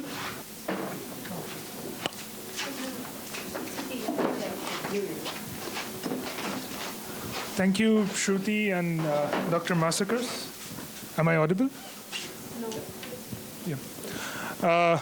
I'm very pleased to welcome you to the Data-Driven Waste and Emissions Tracking panel. Here, we left the last session talking a lot about innovation and scalability. And I think that's what data brings. Dr. Massakers brought innovation, already set the tone, and we'll be discussing scalability with Ms. Tebogo Maleka, who is the program manager for Waste Map initiative at Global Methane Hub. She, as Waste Map mentioned earlier, combines satellite data with modeling and critically connects this globally with a lot of cities having visibility on the platform, bringing multiple cities across the globe, across continents onto one platform. We have Mr. Dinesh Yadav, who just yesterday retired as the chief engineer for Municipal Corporation of Delhi. He was, hopefully continues to be, the landfill innovator that we've seen him to be. He brings a practical perspective to landfill management, the organization, the information that's required, and the day-to-day activities of keeping Delhi's environmental infrastructure running. And Ms. Paramita Dattade, you've already been introduced. She has visibility over the country's waste systems, Swachh Bharat goals coming closer. She will bring a more granular, a human and a street level perspective on how we can use data, not just for landfills, but to ensure proper collection, segregation, and hopefully, better citizen feedback, better community level engagement. So I would like to start with Ms. Maleka. Could you please introduce us to the Waste Map initiative? Could you please tell us how this tool is applicable, or how cities in a developing country context can benefit from having this tool that provides them models, provides them emission estimate, what kind of waste is generated, and how critically this global connection would be very useful going forward with more data coming in? Thank you, Program Director. Good afternoon, everyone. I'm Debora Maleka, based in Johannesburg, South Africa, and I present the Global Methane Hub. So before I go into what the Waste Map is, just so that everybody knows, the Global Methane Hub is a philanthropic initiative which focuses on reducing methane emissions globally. And one of its key projects that we're currently working on is the Waste Methane Assessment Platform, also known as the Waste Map. So this was developed in collaboration with the Rocky Mountain Institute as well as the Clean Air Task Force. And the main purpose of the Waste Map is to be used as an open source platform which tracks and reduces methane emissions from solid waste by aggregating as well as mapping emissions data. So the Waste Map provides an actionable insights for policymakers as well as waste managers to develop effective methane reduction strategies with the goal of supporting the global methane pledge objective of reducing methane emissions by 30% by 2030. And also the Waste Map provides a global perspective of emissions and allows national officials to identify high priority sites as it provides cities with a broader view of waste sector emissions. So in terms of how the satellite data and scenario models fit together and how this could actually provide assistance to cities, is that satellite GIS use hyperstatical imaging to actually detect the methane plumes in the atmosphere and provide a global coverage which enables us to identify exactly where the methane sources are coming from. This information is actually valuable to cities like Delhi, where methane emissions are a significant concern. Also, by combining satellite data and scenario models, we're able to simulate future methane emissions as well as quantify the potential impact of different mitigation strategies. This will therefore help us to prioritize effective actions and inform policymaking. For Delhi, for instance, this means we'd be able to identify emission hotspots and develop targeted mitigation measures. By focusing on reducing emissions from specific sources, such as landfills, this will ultimately leverage satellite data and scenario models, which enable us to track the progress in improving not only air quality, but also reducing emissions from landfill sites. Thank you. Thank you very much. Now that we've heard a global perspective, I think we should move on to something a bit more local. So I would like to ask Mr. Yadav to tell us about how landfill management, environmental infrastructure management day-to-day uses data. What data, especially in Delhi, do stakeholders have? What information do they have? What they need? And critically, most of what they want. And not just the technologies that collect and generate data, but also what are the management and organization practices that are needed to generate reliable data, communicate it effectively, and make sure action is taken on it. Yeah. Good afternoon. What I understand from this is basically regarding the use of the specific methane data which is being generated from our landfills or from our fresh waste at the different hotspots in the city.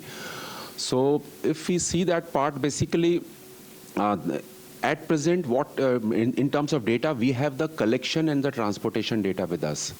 Not relating to what is being generated or what is being, you can say, the gases or something like that, which are being generated from the fresh waste. So at the moment, we have the complete facility to have on data regarding our vehicles, which are collecting and transporting that in terms of the weight and in terms of their routes and route optimization. That data we have. And of course, we don't have any such data regarding the methane generation, what we are generating from our landfill sites, probably where we are dumping the fresh waste. Now, one thing what I understand and I think very clear is that if somebody has a contrary view, then they can definitely tell that methane is generated from the fresh waste only. And that too, in my experience, for a period of, say, when we are dumping some fresh waste for a period of 1.5 years. After that, complete decomposition is there, and no gases or something like that, because I think we did an experiment at our landfill site also on the legacy waste for extraction of the gases or methane and something like that. And in our experience, there was no methane generation from the legacy waste. So thing is that we have to tap that, and we have to monitor that in the next, whenever we are dumping the fresh. So at present, Delhi city is dumping around 4,000 to 5,000 ton per day of the fresh waste at their dump sites. Regarding Ghazipur is the one landfill site, another is Bhalaswa. At present, we are not dumping anything at the Okhla dump site. Considering that, I think Dr. Bram, they have measured something at the Ghazipur dump site. So what I understand is that from the perspective of the landfill management, so this would be quite helpful in identifying the hotspots at our dump sites.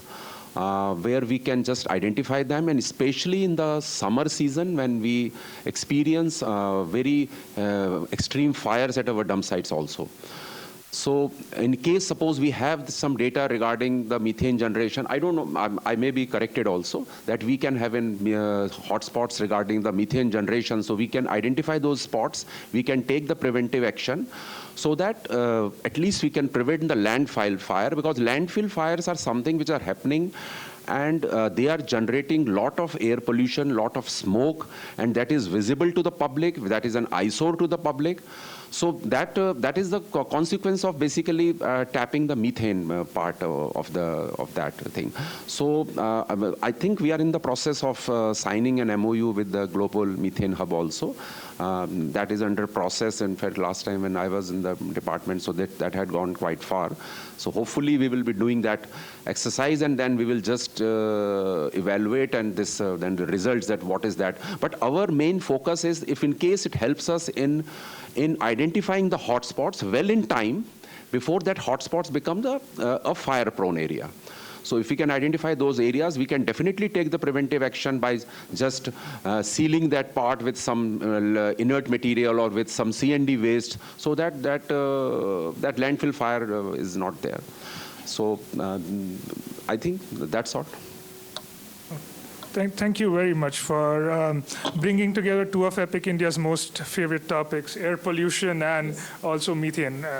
And hopefully we are now incentivized to work with it together as the MOU goes further. Talking about incentives, what do we know about how people collect waste? What do we know? I mean, we have a lot of data, at least in Delhi, on route level optimization, on waste segregation. What do we actually know across the country? What are the data gaps? What are the best practices that some cities are doing that are actually scalable?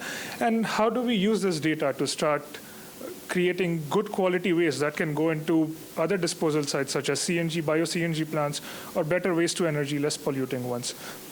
Yeah. So our experience has been that, across cities, when you talk of using AI or talk of using IT, then the 100-odd smart cities that have an integrated command and control center. So a whole lot of those cities have been using the ICCC to generate and collect and analyze data with regard to waste management. So like Yadavji said, that right from it's not collecting data on generation, but on collection, transportation, processing, and then disposal at the dump site. So one of the data gaps is on generation, between generation and collection. That's one data gap. The other data gap is when we are doing route optimization, then are we actually overlaying the map of the land use of the city on the transportation map. We are using the transportation map of the city, but we are not always overlaying it on the land use map. So in the process, what happens that if you want to simply get data on what is the waste or the characterization of the waste that is coming from residential areas, from commercial areas, from institutional area, that extracting that kind of data becomes difficult because we normally do it at the ward level, right? And the data is aggregated at the ward level. The ward may have mixed land use. Now, when we were doing one of the waste characterization studies, and we were trying to track the vehicle, that where all is it going, so that we know what all waste is it collecting. But in the same ward, you have a school, you have a college, you have a few residences, you have a marketplace. Now, it was very difficult to know that what is the waste that the markets are sending. So then in that case, we have to collect data at the generator level to know its characteristics. And once we know the proper characteristic of the waste, then it is easier to go in for decentralized solutions. That's one of the things. Then the other thing is, though we are saying that we are collecting segregated data, at least we are doing it mostly in two-way segregation, dry and wet. Other than places like Indore or Ambikapur or Bhopal, a few good cities that have six-way segregation, which is dry, wet, e-waste, plastic waste, and sanitary waste, and domestic hazardous waste. So six-way collection is there. So these places, it is easier because then you end up transporting less waste, so thereby emitting less GHG and thereby reducing your emission. But how the doers and maybe the ones who are transitioning and the ones who are lagging behind, we don't have the quantification. So because we don't have the quantification, most of the time we are talking about intangible benefits. Now, as they say, what gets measured gets managed. So therefore, because it is not getting measured into that micro level, we are losing out on better management. Thank you very much, and very rightly said. I would like to give a sneak peek. I mean, Epic India is working on waste management, and as you mentioned, data is collected at the ward level. We'll be trying out a pilot to collect generator collector level data, so at least we have a picture of what residential neighborhoods generate what kind of waste as a part of our trial, where we'll be putting it for an intervention and seeing if we can try to measure and then manage it. So hopefully stay tuned. It'll be out a few months. But moving on to more tangible benefits, this is a question from the entire panel, but largely to Mr. Yadav and Ms. Malika, is when the Waste Map initiative also provides a lot of insights into landfill disposal level emissions. So if you have a waste to energy plant, what kind of emissions it might generate, or if you have, say, a bio-CNG plant or a different kind of a sanitary landfill, for example, and they provide a good global model. What I want to ask is, how do we get global models onto local realities in Delhi when Delhi is, for example, planning a new waste to energy plant, or if they're planning a new engineered landfill somewhere? What kind of data does Delhi use? What can they learn from global models, and what can global models learn from local realities and unexpected contexts that keep popping up in developing country cities? So over to you or Ms. Malika, either of them. I can give the Delhi perspective, that's it, because I have no idea. Regarding this waste to energy plant, definitely there is a lot of debate going on whether they are polluting something, whether they are, there are a lot of issues recently, and they are also in a lot of news also and litigations also.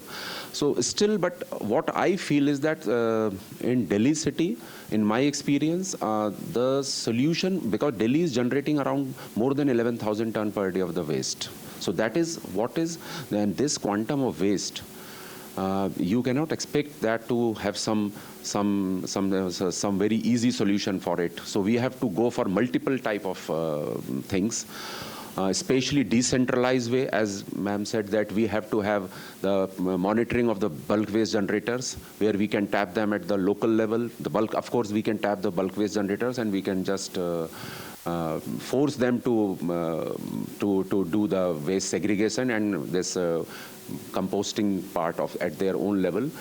And then regarding the dry waste, they can tie up with the corporations because we have because there is an issue with the waste to energy plant because they are using the mixed waste at present. They are using the mixed waste. So they are doing the segregation, whatever to the extent possible at their plants only. And they have set up inside their plants, waste to energy plant, they have set up the compost plants and recently a CBG plant also. So that is a good thing, but still I have no hesitation in admitting that still the compostable material or the organic material that goes is mixed. It is because it is a fact that it cannot be separated after once it is mixed with you mix the organic and the inorganic waste, and then it is very difficult to segregate it. It has to be done at the source level. So these waste to energy plants, of course, if you consider the quantum of the waste, the best solution, which at present, I don't know about the technological innovations later on, whatever they are, but at present we have the best solutions are in the form of the waste to energy plants because they are, you can say they process the waste, consuming in terms of the land required for the setting up of a processing facility. Because we talk of the biomethanation plant, we talk of the decentralized compost plant, but you just see what is their capacity and what is their capacity and how much land they require to set up that facility. So Delhi has the major problem of the availability of the land. So that part, to address that part at present, where we can process the waste with the minimum quantum of the land is the waste to energy plants. Of course, there are issues with their emissions, what they are polluting. So there are methodologies, there are technologies, they can upgrade their plants. So, and they have done also. The first plant was at Okhla. Now when they set up the second plant at the Tekhand. So it was definitely an upgraded plant, and now they are saying that they will be using some advanced technology for the third plant, which is coming up at Narela, Bhavana. So in my view, that is the thing that we have to see the local conditions of a particular city also. What is the best solution for that, considering all the local factors? One source of waste that we are now not tackling separately is textile waste. And with the fast-moving lifestyles and aspirational lifestyles about, textiles and fashion, that is one waste where we need to work on its generation, because fast fashion is not actually environmentally sustainable. The other is, before anything becomes waste, there are many other things it can be used to, refurbishing, recycling. So that is also one aspect we are at the moment not focusing, but the earlier we do, the better. Because I think you've been working with the municipality. I think textile waste is a very big waste, and it goes to the landfill. Yeah, no, but it has got a good calorific value in our waste to energy plants. Of course, whatever it is going to the landfill sites. Yes, that's true. Even the recyclable or the ones that can be repurposed, even that is going to the landfill. So it's actually a waste of energy. So waste of energy or waste to energy? No, thank you for highlighting this important perspective. I mean, since we don't know what's in the waste, what kind of mixed waste it is, I think Delhi might be forced to make decisions on the disposal technology using what's available, the land cost, because that's tangible, that's visible. That's true. So hopefully projects like Waste Map, projects that encourage the generation of waste data can provide more insight on what's the appropriate disposal technology. Maybe textile waste requires an entirely new disposal methodology itself. Delhi can move forward using these insights. Recycling is the best thing, basically, but that is to be done at the at the generator level, basically, because it is not possible for the corporations to segregate that and just to do it at the. So it is to be done at the source segregation. And of course the corporations, they have the responsibility to basically engage some waste these waste recyclers or something like that, and they have to be authorized and they can collect it directly from the waste generators. Oh, thank you. And I would like to go back to Dr. Massakers. You mentioned that satellite data also requires a lot of on-ground data to complement it to give more nuance to it. And would you like to, since we have two on-ground data specialists in the room, would you like to tell us more about what Delhi can generate that can help satellites tell us more about methane? Yeah, sure. So I think there are several elements to that. So I should clarify that this satellite data we do test it with things like controlled releases, where a known amount of methane is released into the atmosphere. Then we all observe it and we do the quantification. So we have that way verified how our method works. And we're comparing to on-ground observations, such as taken with a tracer method or with aircraft measurements, to make sure that we have a consistent understanding of how different observations tell us something. But I think to really take the next step to use the data, that is really where the local data comes in.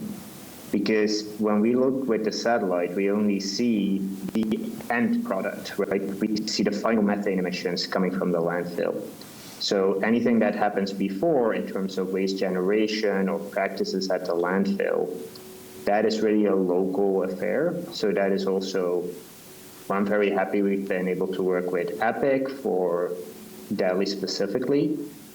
And I think that's where the value is in having all the data behind the waste and understanding what is actually driving these emissions, because that also allows you to then intervene, whether that's in waste generation or in waste separation and processing, to start reducing emissions. So I really think that the satellite data can be helpful there, but in the end, that understanding and action, of course, is a local element. I have a question. Dr. Bram, I have a question. Basically, we do have, I think, some methane monitoring instruments which are available at the ground. We can measure that at the ground. So how different your technology is with those instruments, which are the local instruments from where we can simply measure the methane generation? So that really depends on what kind of local instrument we're talking about, because there are these monitors where you methane monitors. Methane monitors. They are simply they are handheld instruments. Probably some we have given a project to IIT Bhubaneswar also. They have done some project for that methane monitoring through their local handheld instrument. They have given us some data also for that methane generation. So I just want to know that what's which is more accurate data actually. What in my perception that would be a more accurate, because it is being measured at the ground level, and probably what you are measuring through some satellite, and there are a lot of factors like your wind, at your temperature and everything.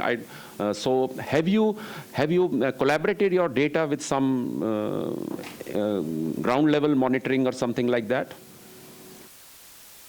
Yeah, so we're working on those comparisons, but I think all these instruments have their own strengths and weaknesses. Okay.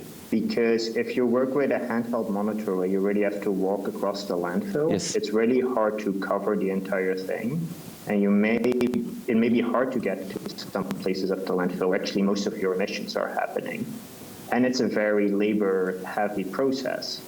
So the advantage with the satellite data, for example, is that we can do it consistently everywhere around the world, and that we always look at total emissions from the facility. So then there are on-ground observations where you can measure downwind of a facility, for example, that also give you a total flux from the facility. And there are these handheld monitors where you can walk around, which are very useful to get local information, as you can also do with like some boxes where you try to capture the methane. But I think bringing all of those together gives you the most complete picture, where you also have to kind of balance, the available time and resources to get an optimal picture. Okay. Thank you very much. Would like to open the floor to the audience if they have any questions. That gentleman over there. You go last. That gentleman.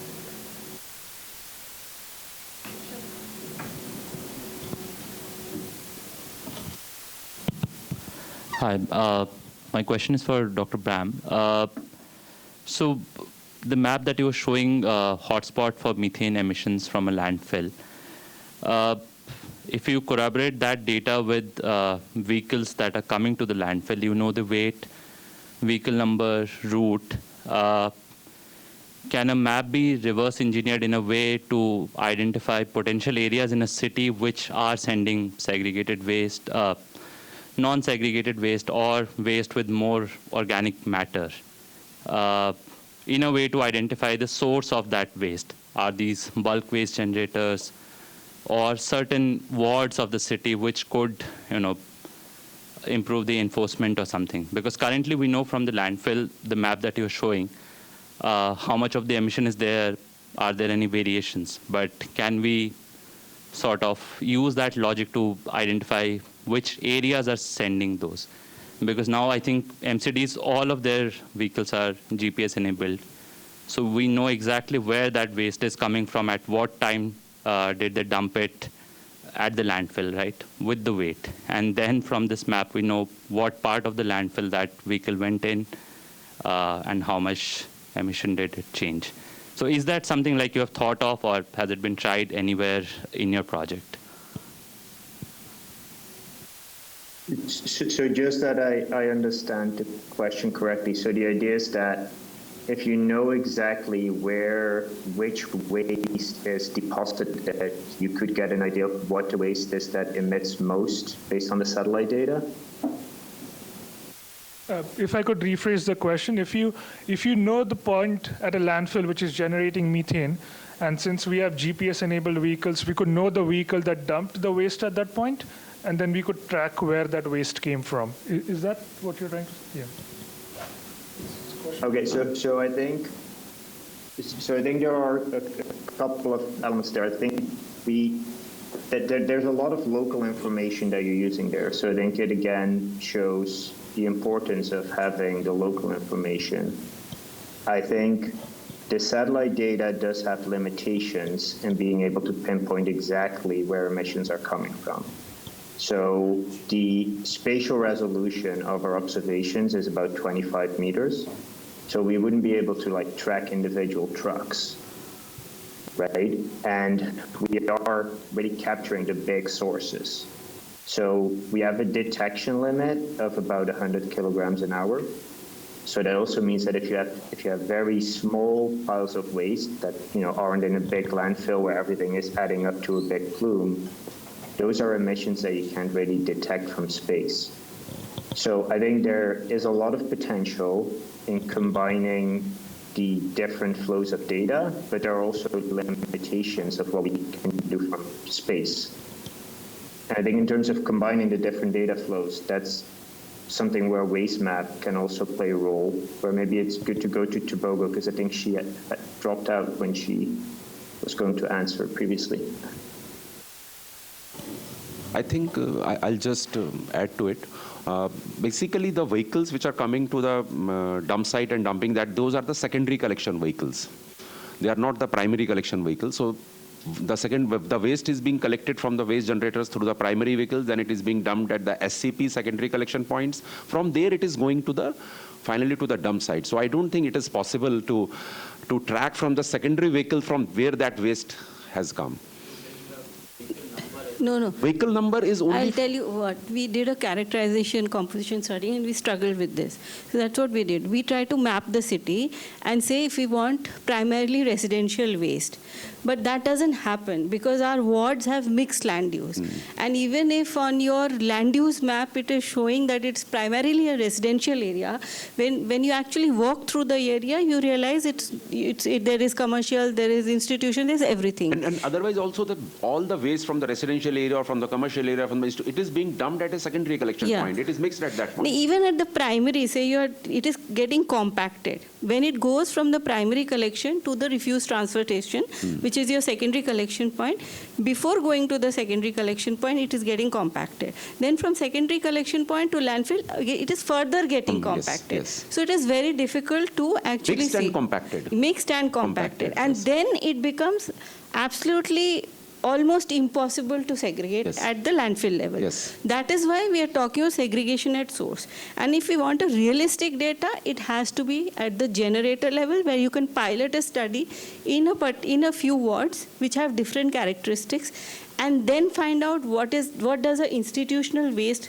look like, what does residential waste look like, what does commercial waste look like, and then you can pinpoint that, okay, if you're looking at wet, this is the generator. If you're looking at dry, this is the generator, and there you can pinpoint your intervention. And Delhi is in dire need of a waste characterization study. The waste, I think it is a long pending thing. No, it is. Door-to-door waste collection system, and they had these barcodes through which the data was collected, and it was tried to be inventorized and used. However, it's very small as a pilot, but it could have possibly added to this your answer.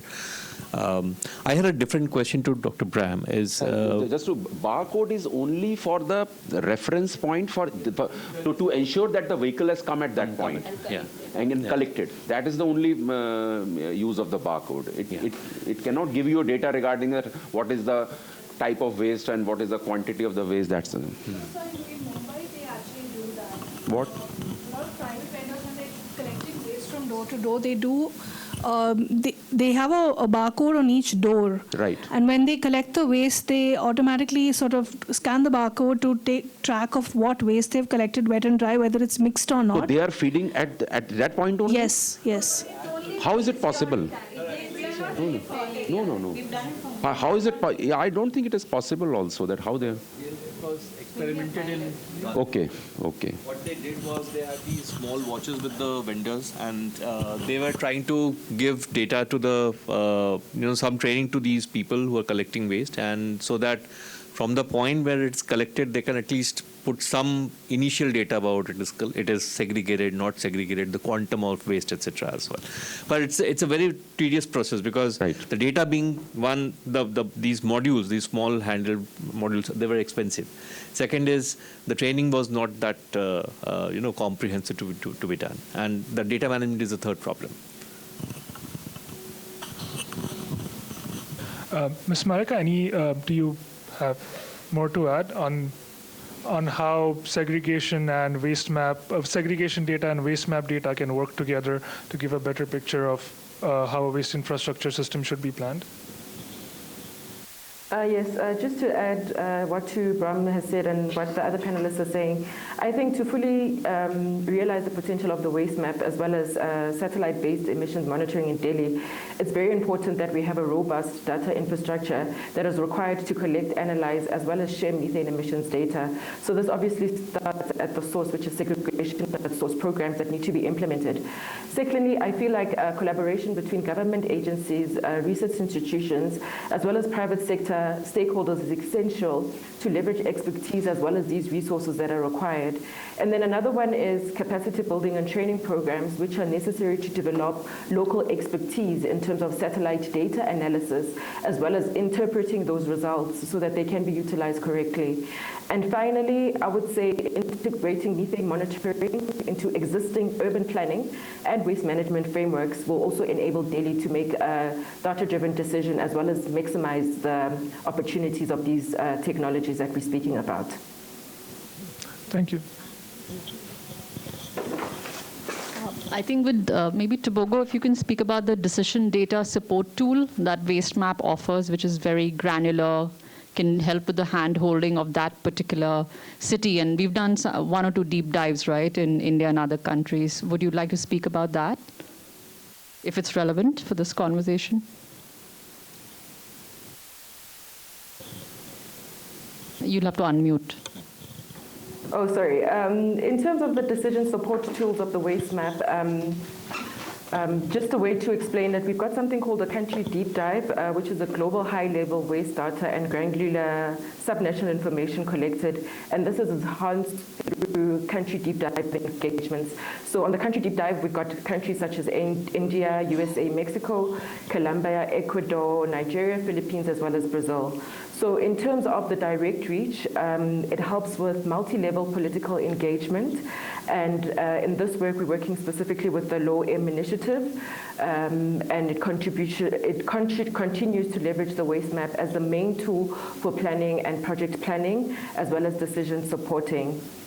So when we look at the decision support tool on the waste map, it's used to actually design and collect and improve the availability of robust global waste sector data, as well as enable methane emissions transparency.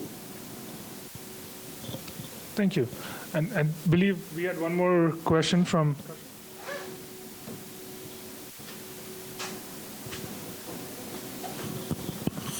I actually wanted to go back to his response to Dineshji's question about satellite data and on-ground test data and how kind of they map or not. I completely understand that these are very different ways of doing same thing, so maybe the comparison is not appropriate.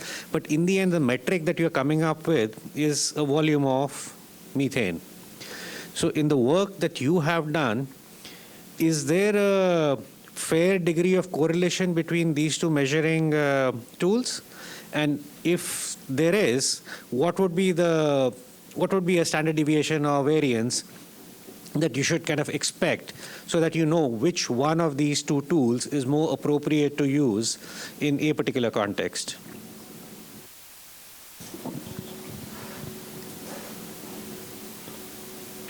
I had a hard time catching the important part of the question. What is the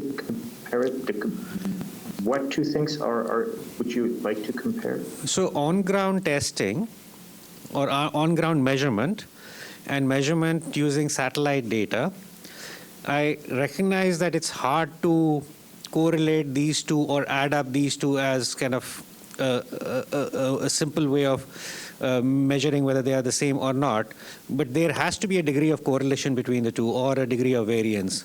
So I'm kind of curious if there is an estimate on that. That would also kind of give us a signal which one of these two tools is more appropriate in a particular location. Does that help? Yes, thank you. Yeah, sorry, it was just a little bit of noise when for some of the keywords. So we have compared our satellite data to a lot of modeling estimates that are out there, and we find that there is limited correlation between the satellite data and the modeling estimates, but often those modeling estimates don't have like a lot of local data that they're using, so they mainly come from global modeling efforts. When it comes to ground-based observations, we haven't actually found that many landfills that have been measured in detail that are large emitters that we've also seen with the satellite data. So we're currently working on a campaign in Madrid where we'll have concurrent satellite observations as well as like an OGI campaign on the landfill itself, and then a team that's going to measure at the surface, going to measure downwind of the landfill to be able to compare them at the same time. Because I think really there's a limited number of matches between these because there aren't that many landfills that have been measured in a detailed way from the ground. So I think that's also something where you can kind of think of this as like a tiered observing system, where with the satellites you kind of get the broad picture and you select sites where you think there it's really important to also go on the ground and verify those emission estimates, maybe do a like walkover survey or an OGI campaign to see if there are specific leaks if you're using covers, to really try to take advantage of the different strengths of these observations. If I can kind of pivot that conversation back to the room, I think this is a fairly important topic or activity of research that we should kind of try and think of pursuing here, because that will really provide the credibility of data sources and hence its policy relevance. Yes. Thank you. Credibility is the single most important part for any data source because As you said, what gets measured, what gets managed, but what gets mismeasured will get mismanaged. And I'm very glad that we have data innovations, we have practical innovations coming in to provide us more credible data sources. And on that note, I would like to invite all of you for 30 seconds for your closing remarks, maybe starting with Ms. Malika.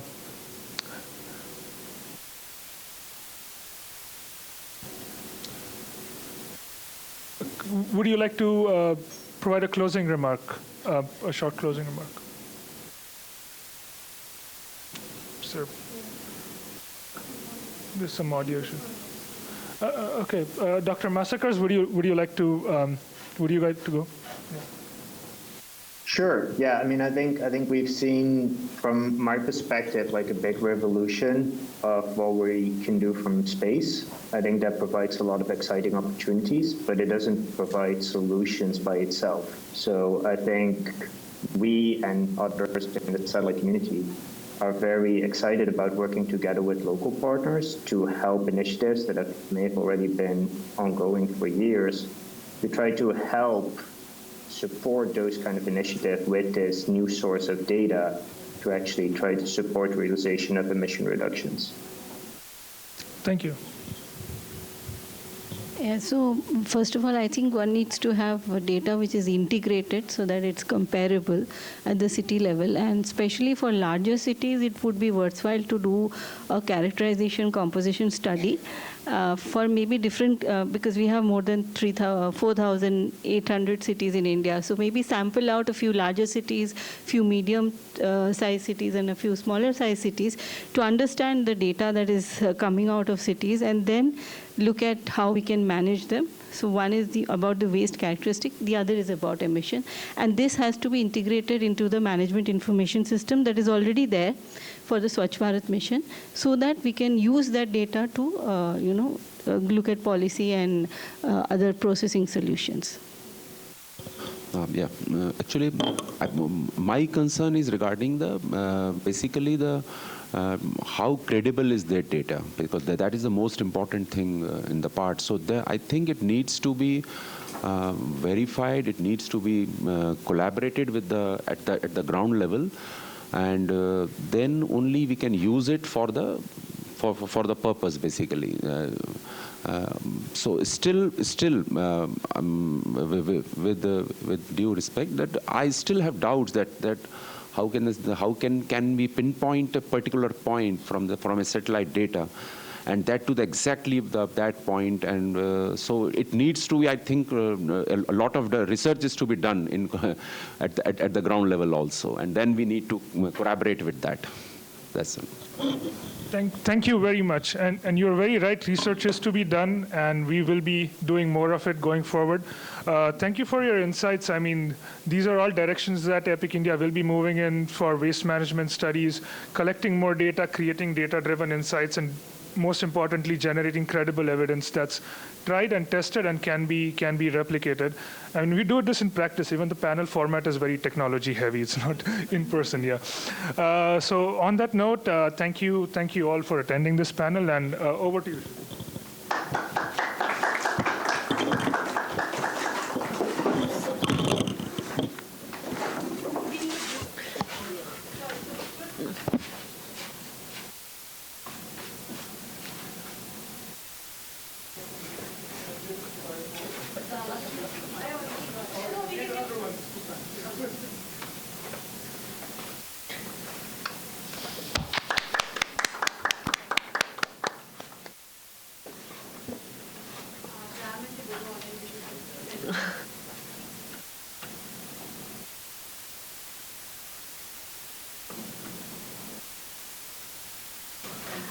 Thank you, speakers, and thank you, Suyash, for moderating that incredibly informative panel. Thanks to everybody who gathered here with us today. It's clear that transforming India's urban waste sector into a low-emission, inclusive system will require collaborative leadership, financial innovation, and robust data systems. To deliver closing remarks, I would like to invite Mr. Asharbad Raha, who's the Communications Director at EPIC India.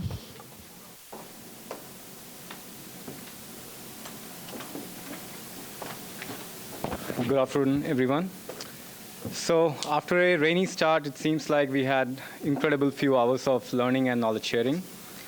From what I gather, it seems like there's absolutely no disagreement to the fact that not managing our waste efficiently is actually a wasted opportunity. Poor waste management actually is a silent, driver of climate change. We all know that. And as the world grapples, from what I learned from the experts, that as the world grapples, with the climate crisis, it's very critical that waste is not treated as a burden anymore. In fact, with the right policies, it feels like waste management, the entire waste sector per se, has that potential to be at the cornerstone of global climate action. At the University of Chicago's newly launched Climate and Sustainable Growth that actually houses EPIC, at the core of our work is confronting climate change while advancing prosperity. And that's the reason why today we are organizing this conference, which is trying to look at how efficient waste management not just can be helpful in combating the climate challenge, but it also opens up a wide array of socio-economic and environmental co-benefits. I'm glad that today we not just dissected the problem, but we also looked at the newer approaches, like Dr. Kundu talked about the need of having a very holistic regional approach to this waste crisis, and how Dr. Jayachandran talked about how small actions can have really big impacts and why monitoring really needs to gear up. It was heartening to see that we also touched upon the public health side of this whole story of how inefficient waste management is actually having an impact on communities and probably shortening their lives as well. The fact that we also touched upon policy misses and inquired if we have enough scalable and replicable solutions kind of gave a sense of what it takes for solution to move from pilot to policy. In today's time, no conversation is complete without talking about the role of data and technology, and I'm glad that the last session talked about that. So that's about the nutshell of all that was talked about. But this conference happened because of each one of you. So let me take that liberty to express my gratitude to all the speakers, participants, researchers, policymakers, and all attendees who kind of contributed to this conversation. I would also like to especially thank my colleagues at EPIC India and U Chicago Center in Delhi for their tireless work behind the scenes to make this event possible. A big thanks to our partner, Global Methane Hub. Thank you for believing in this mission and investing your resources where it's needed. For all the learning that we have gathered today, as we move forward, let's take some of this practical ideas to real-world action and centralize our energies into a journey that actually turns waste into worth and treats it as a resource loss. Thank you.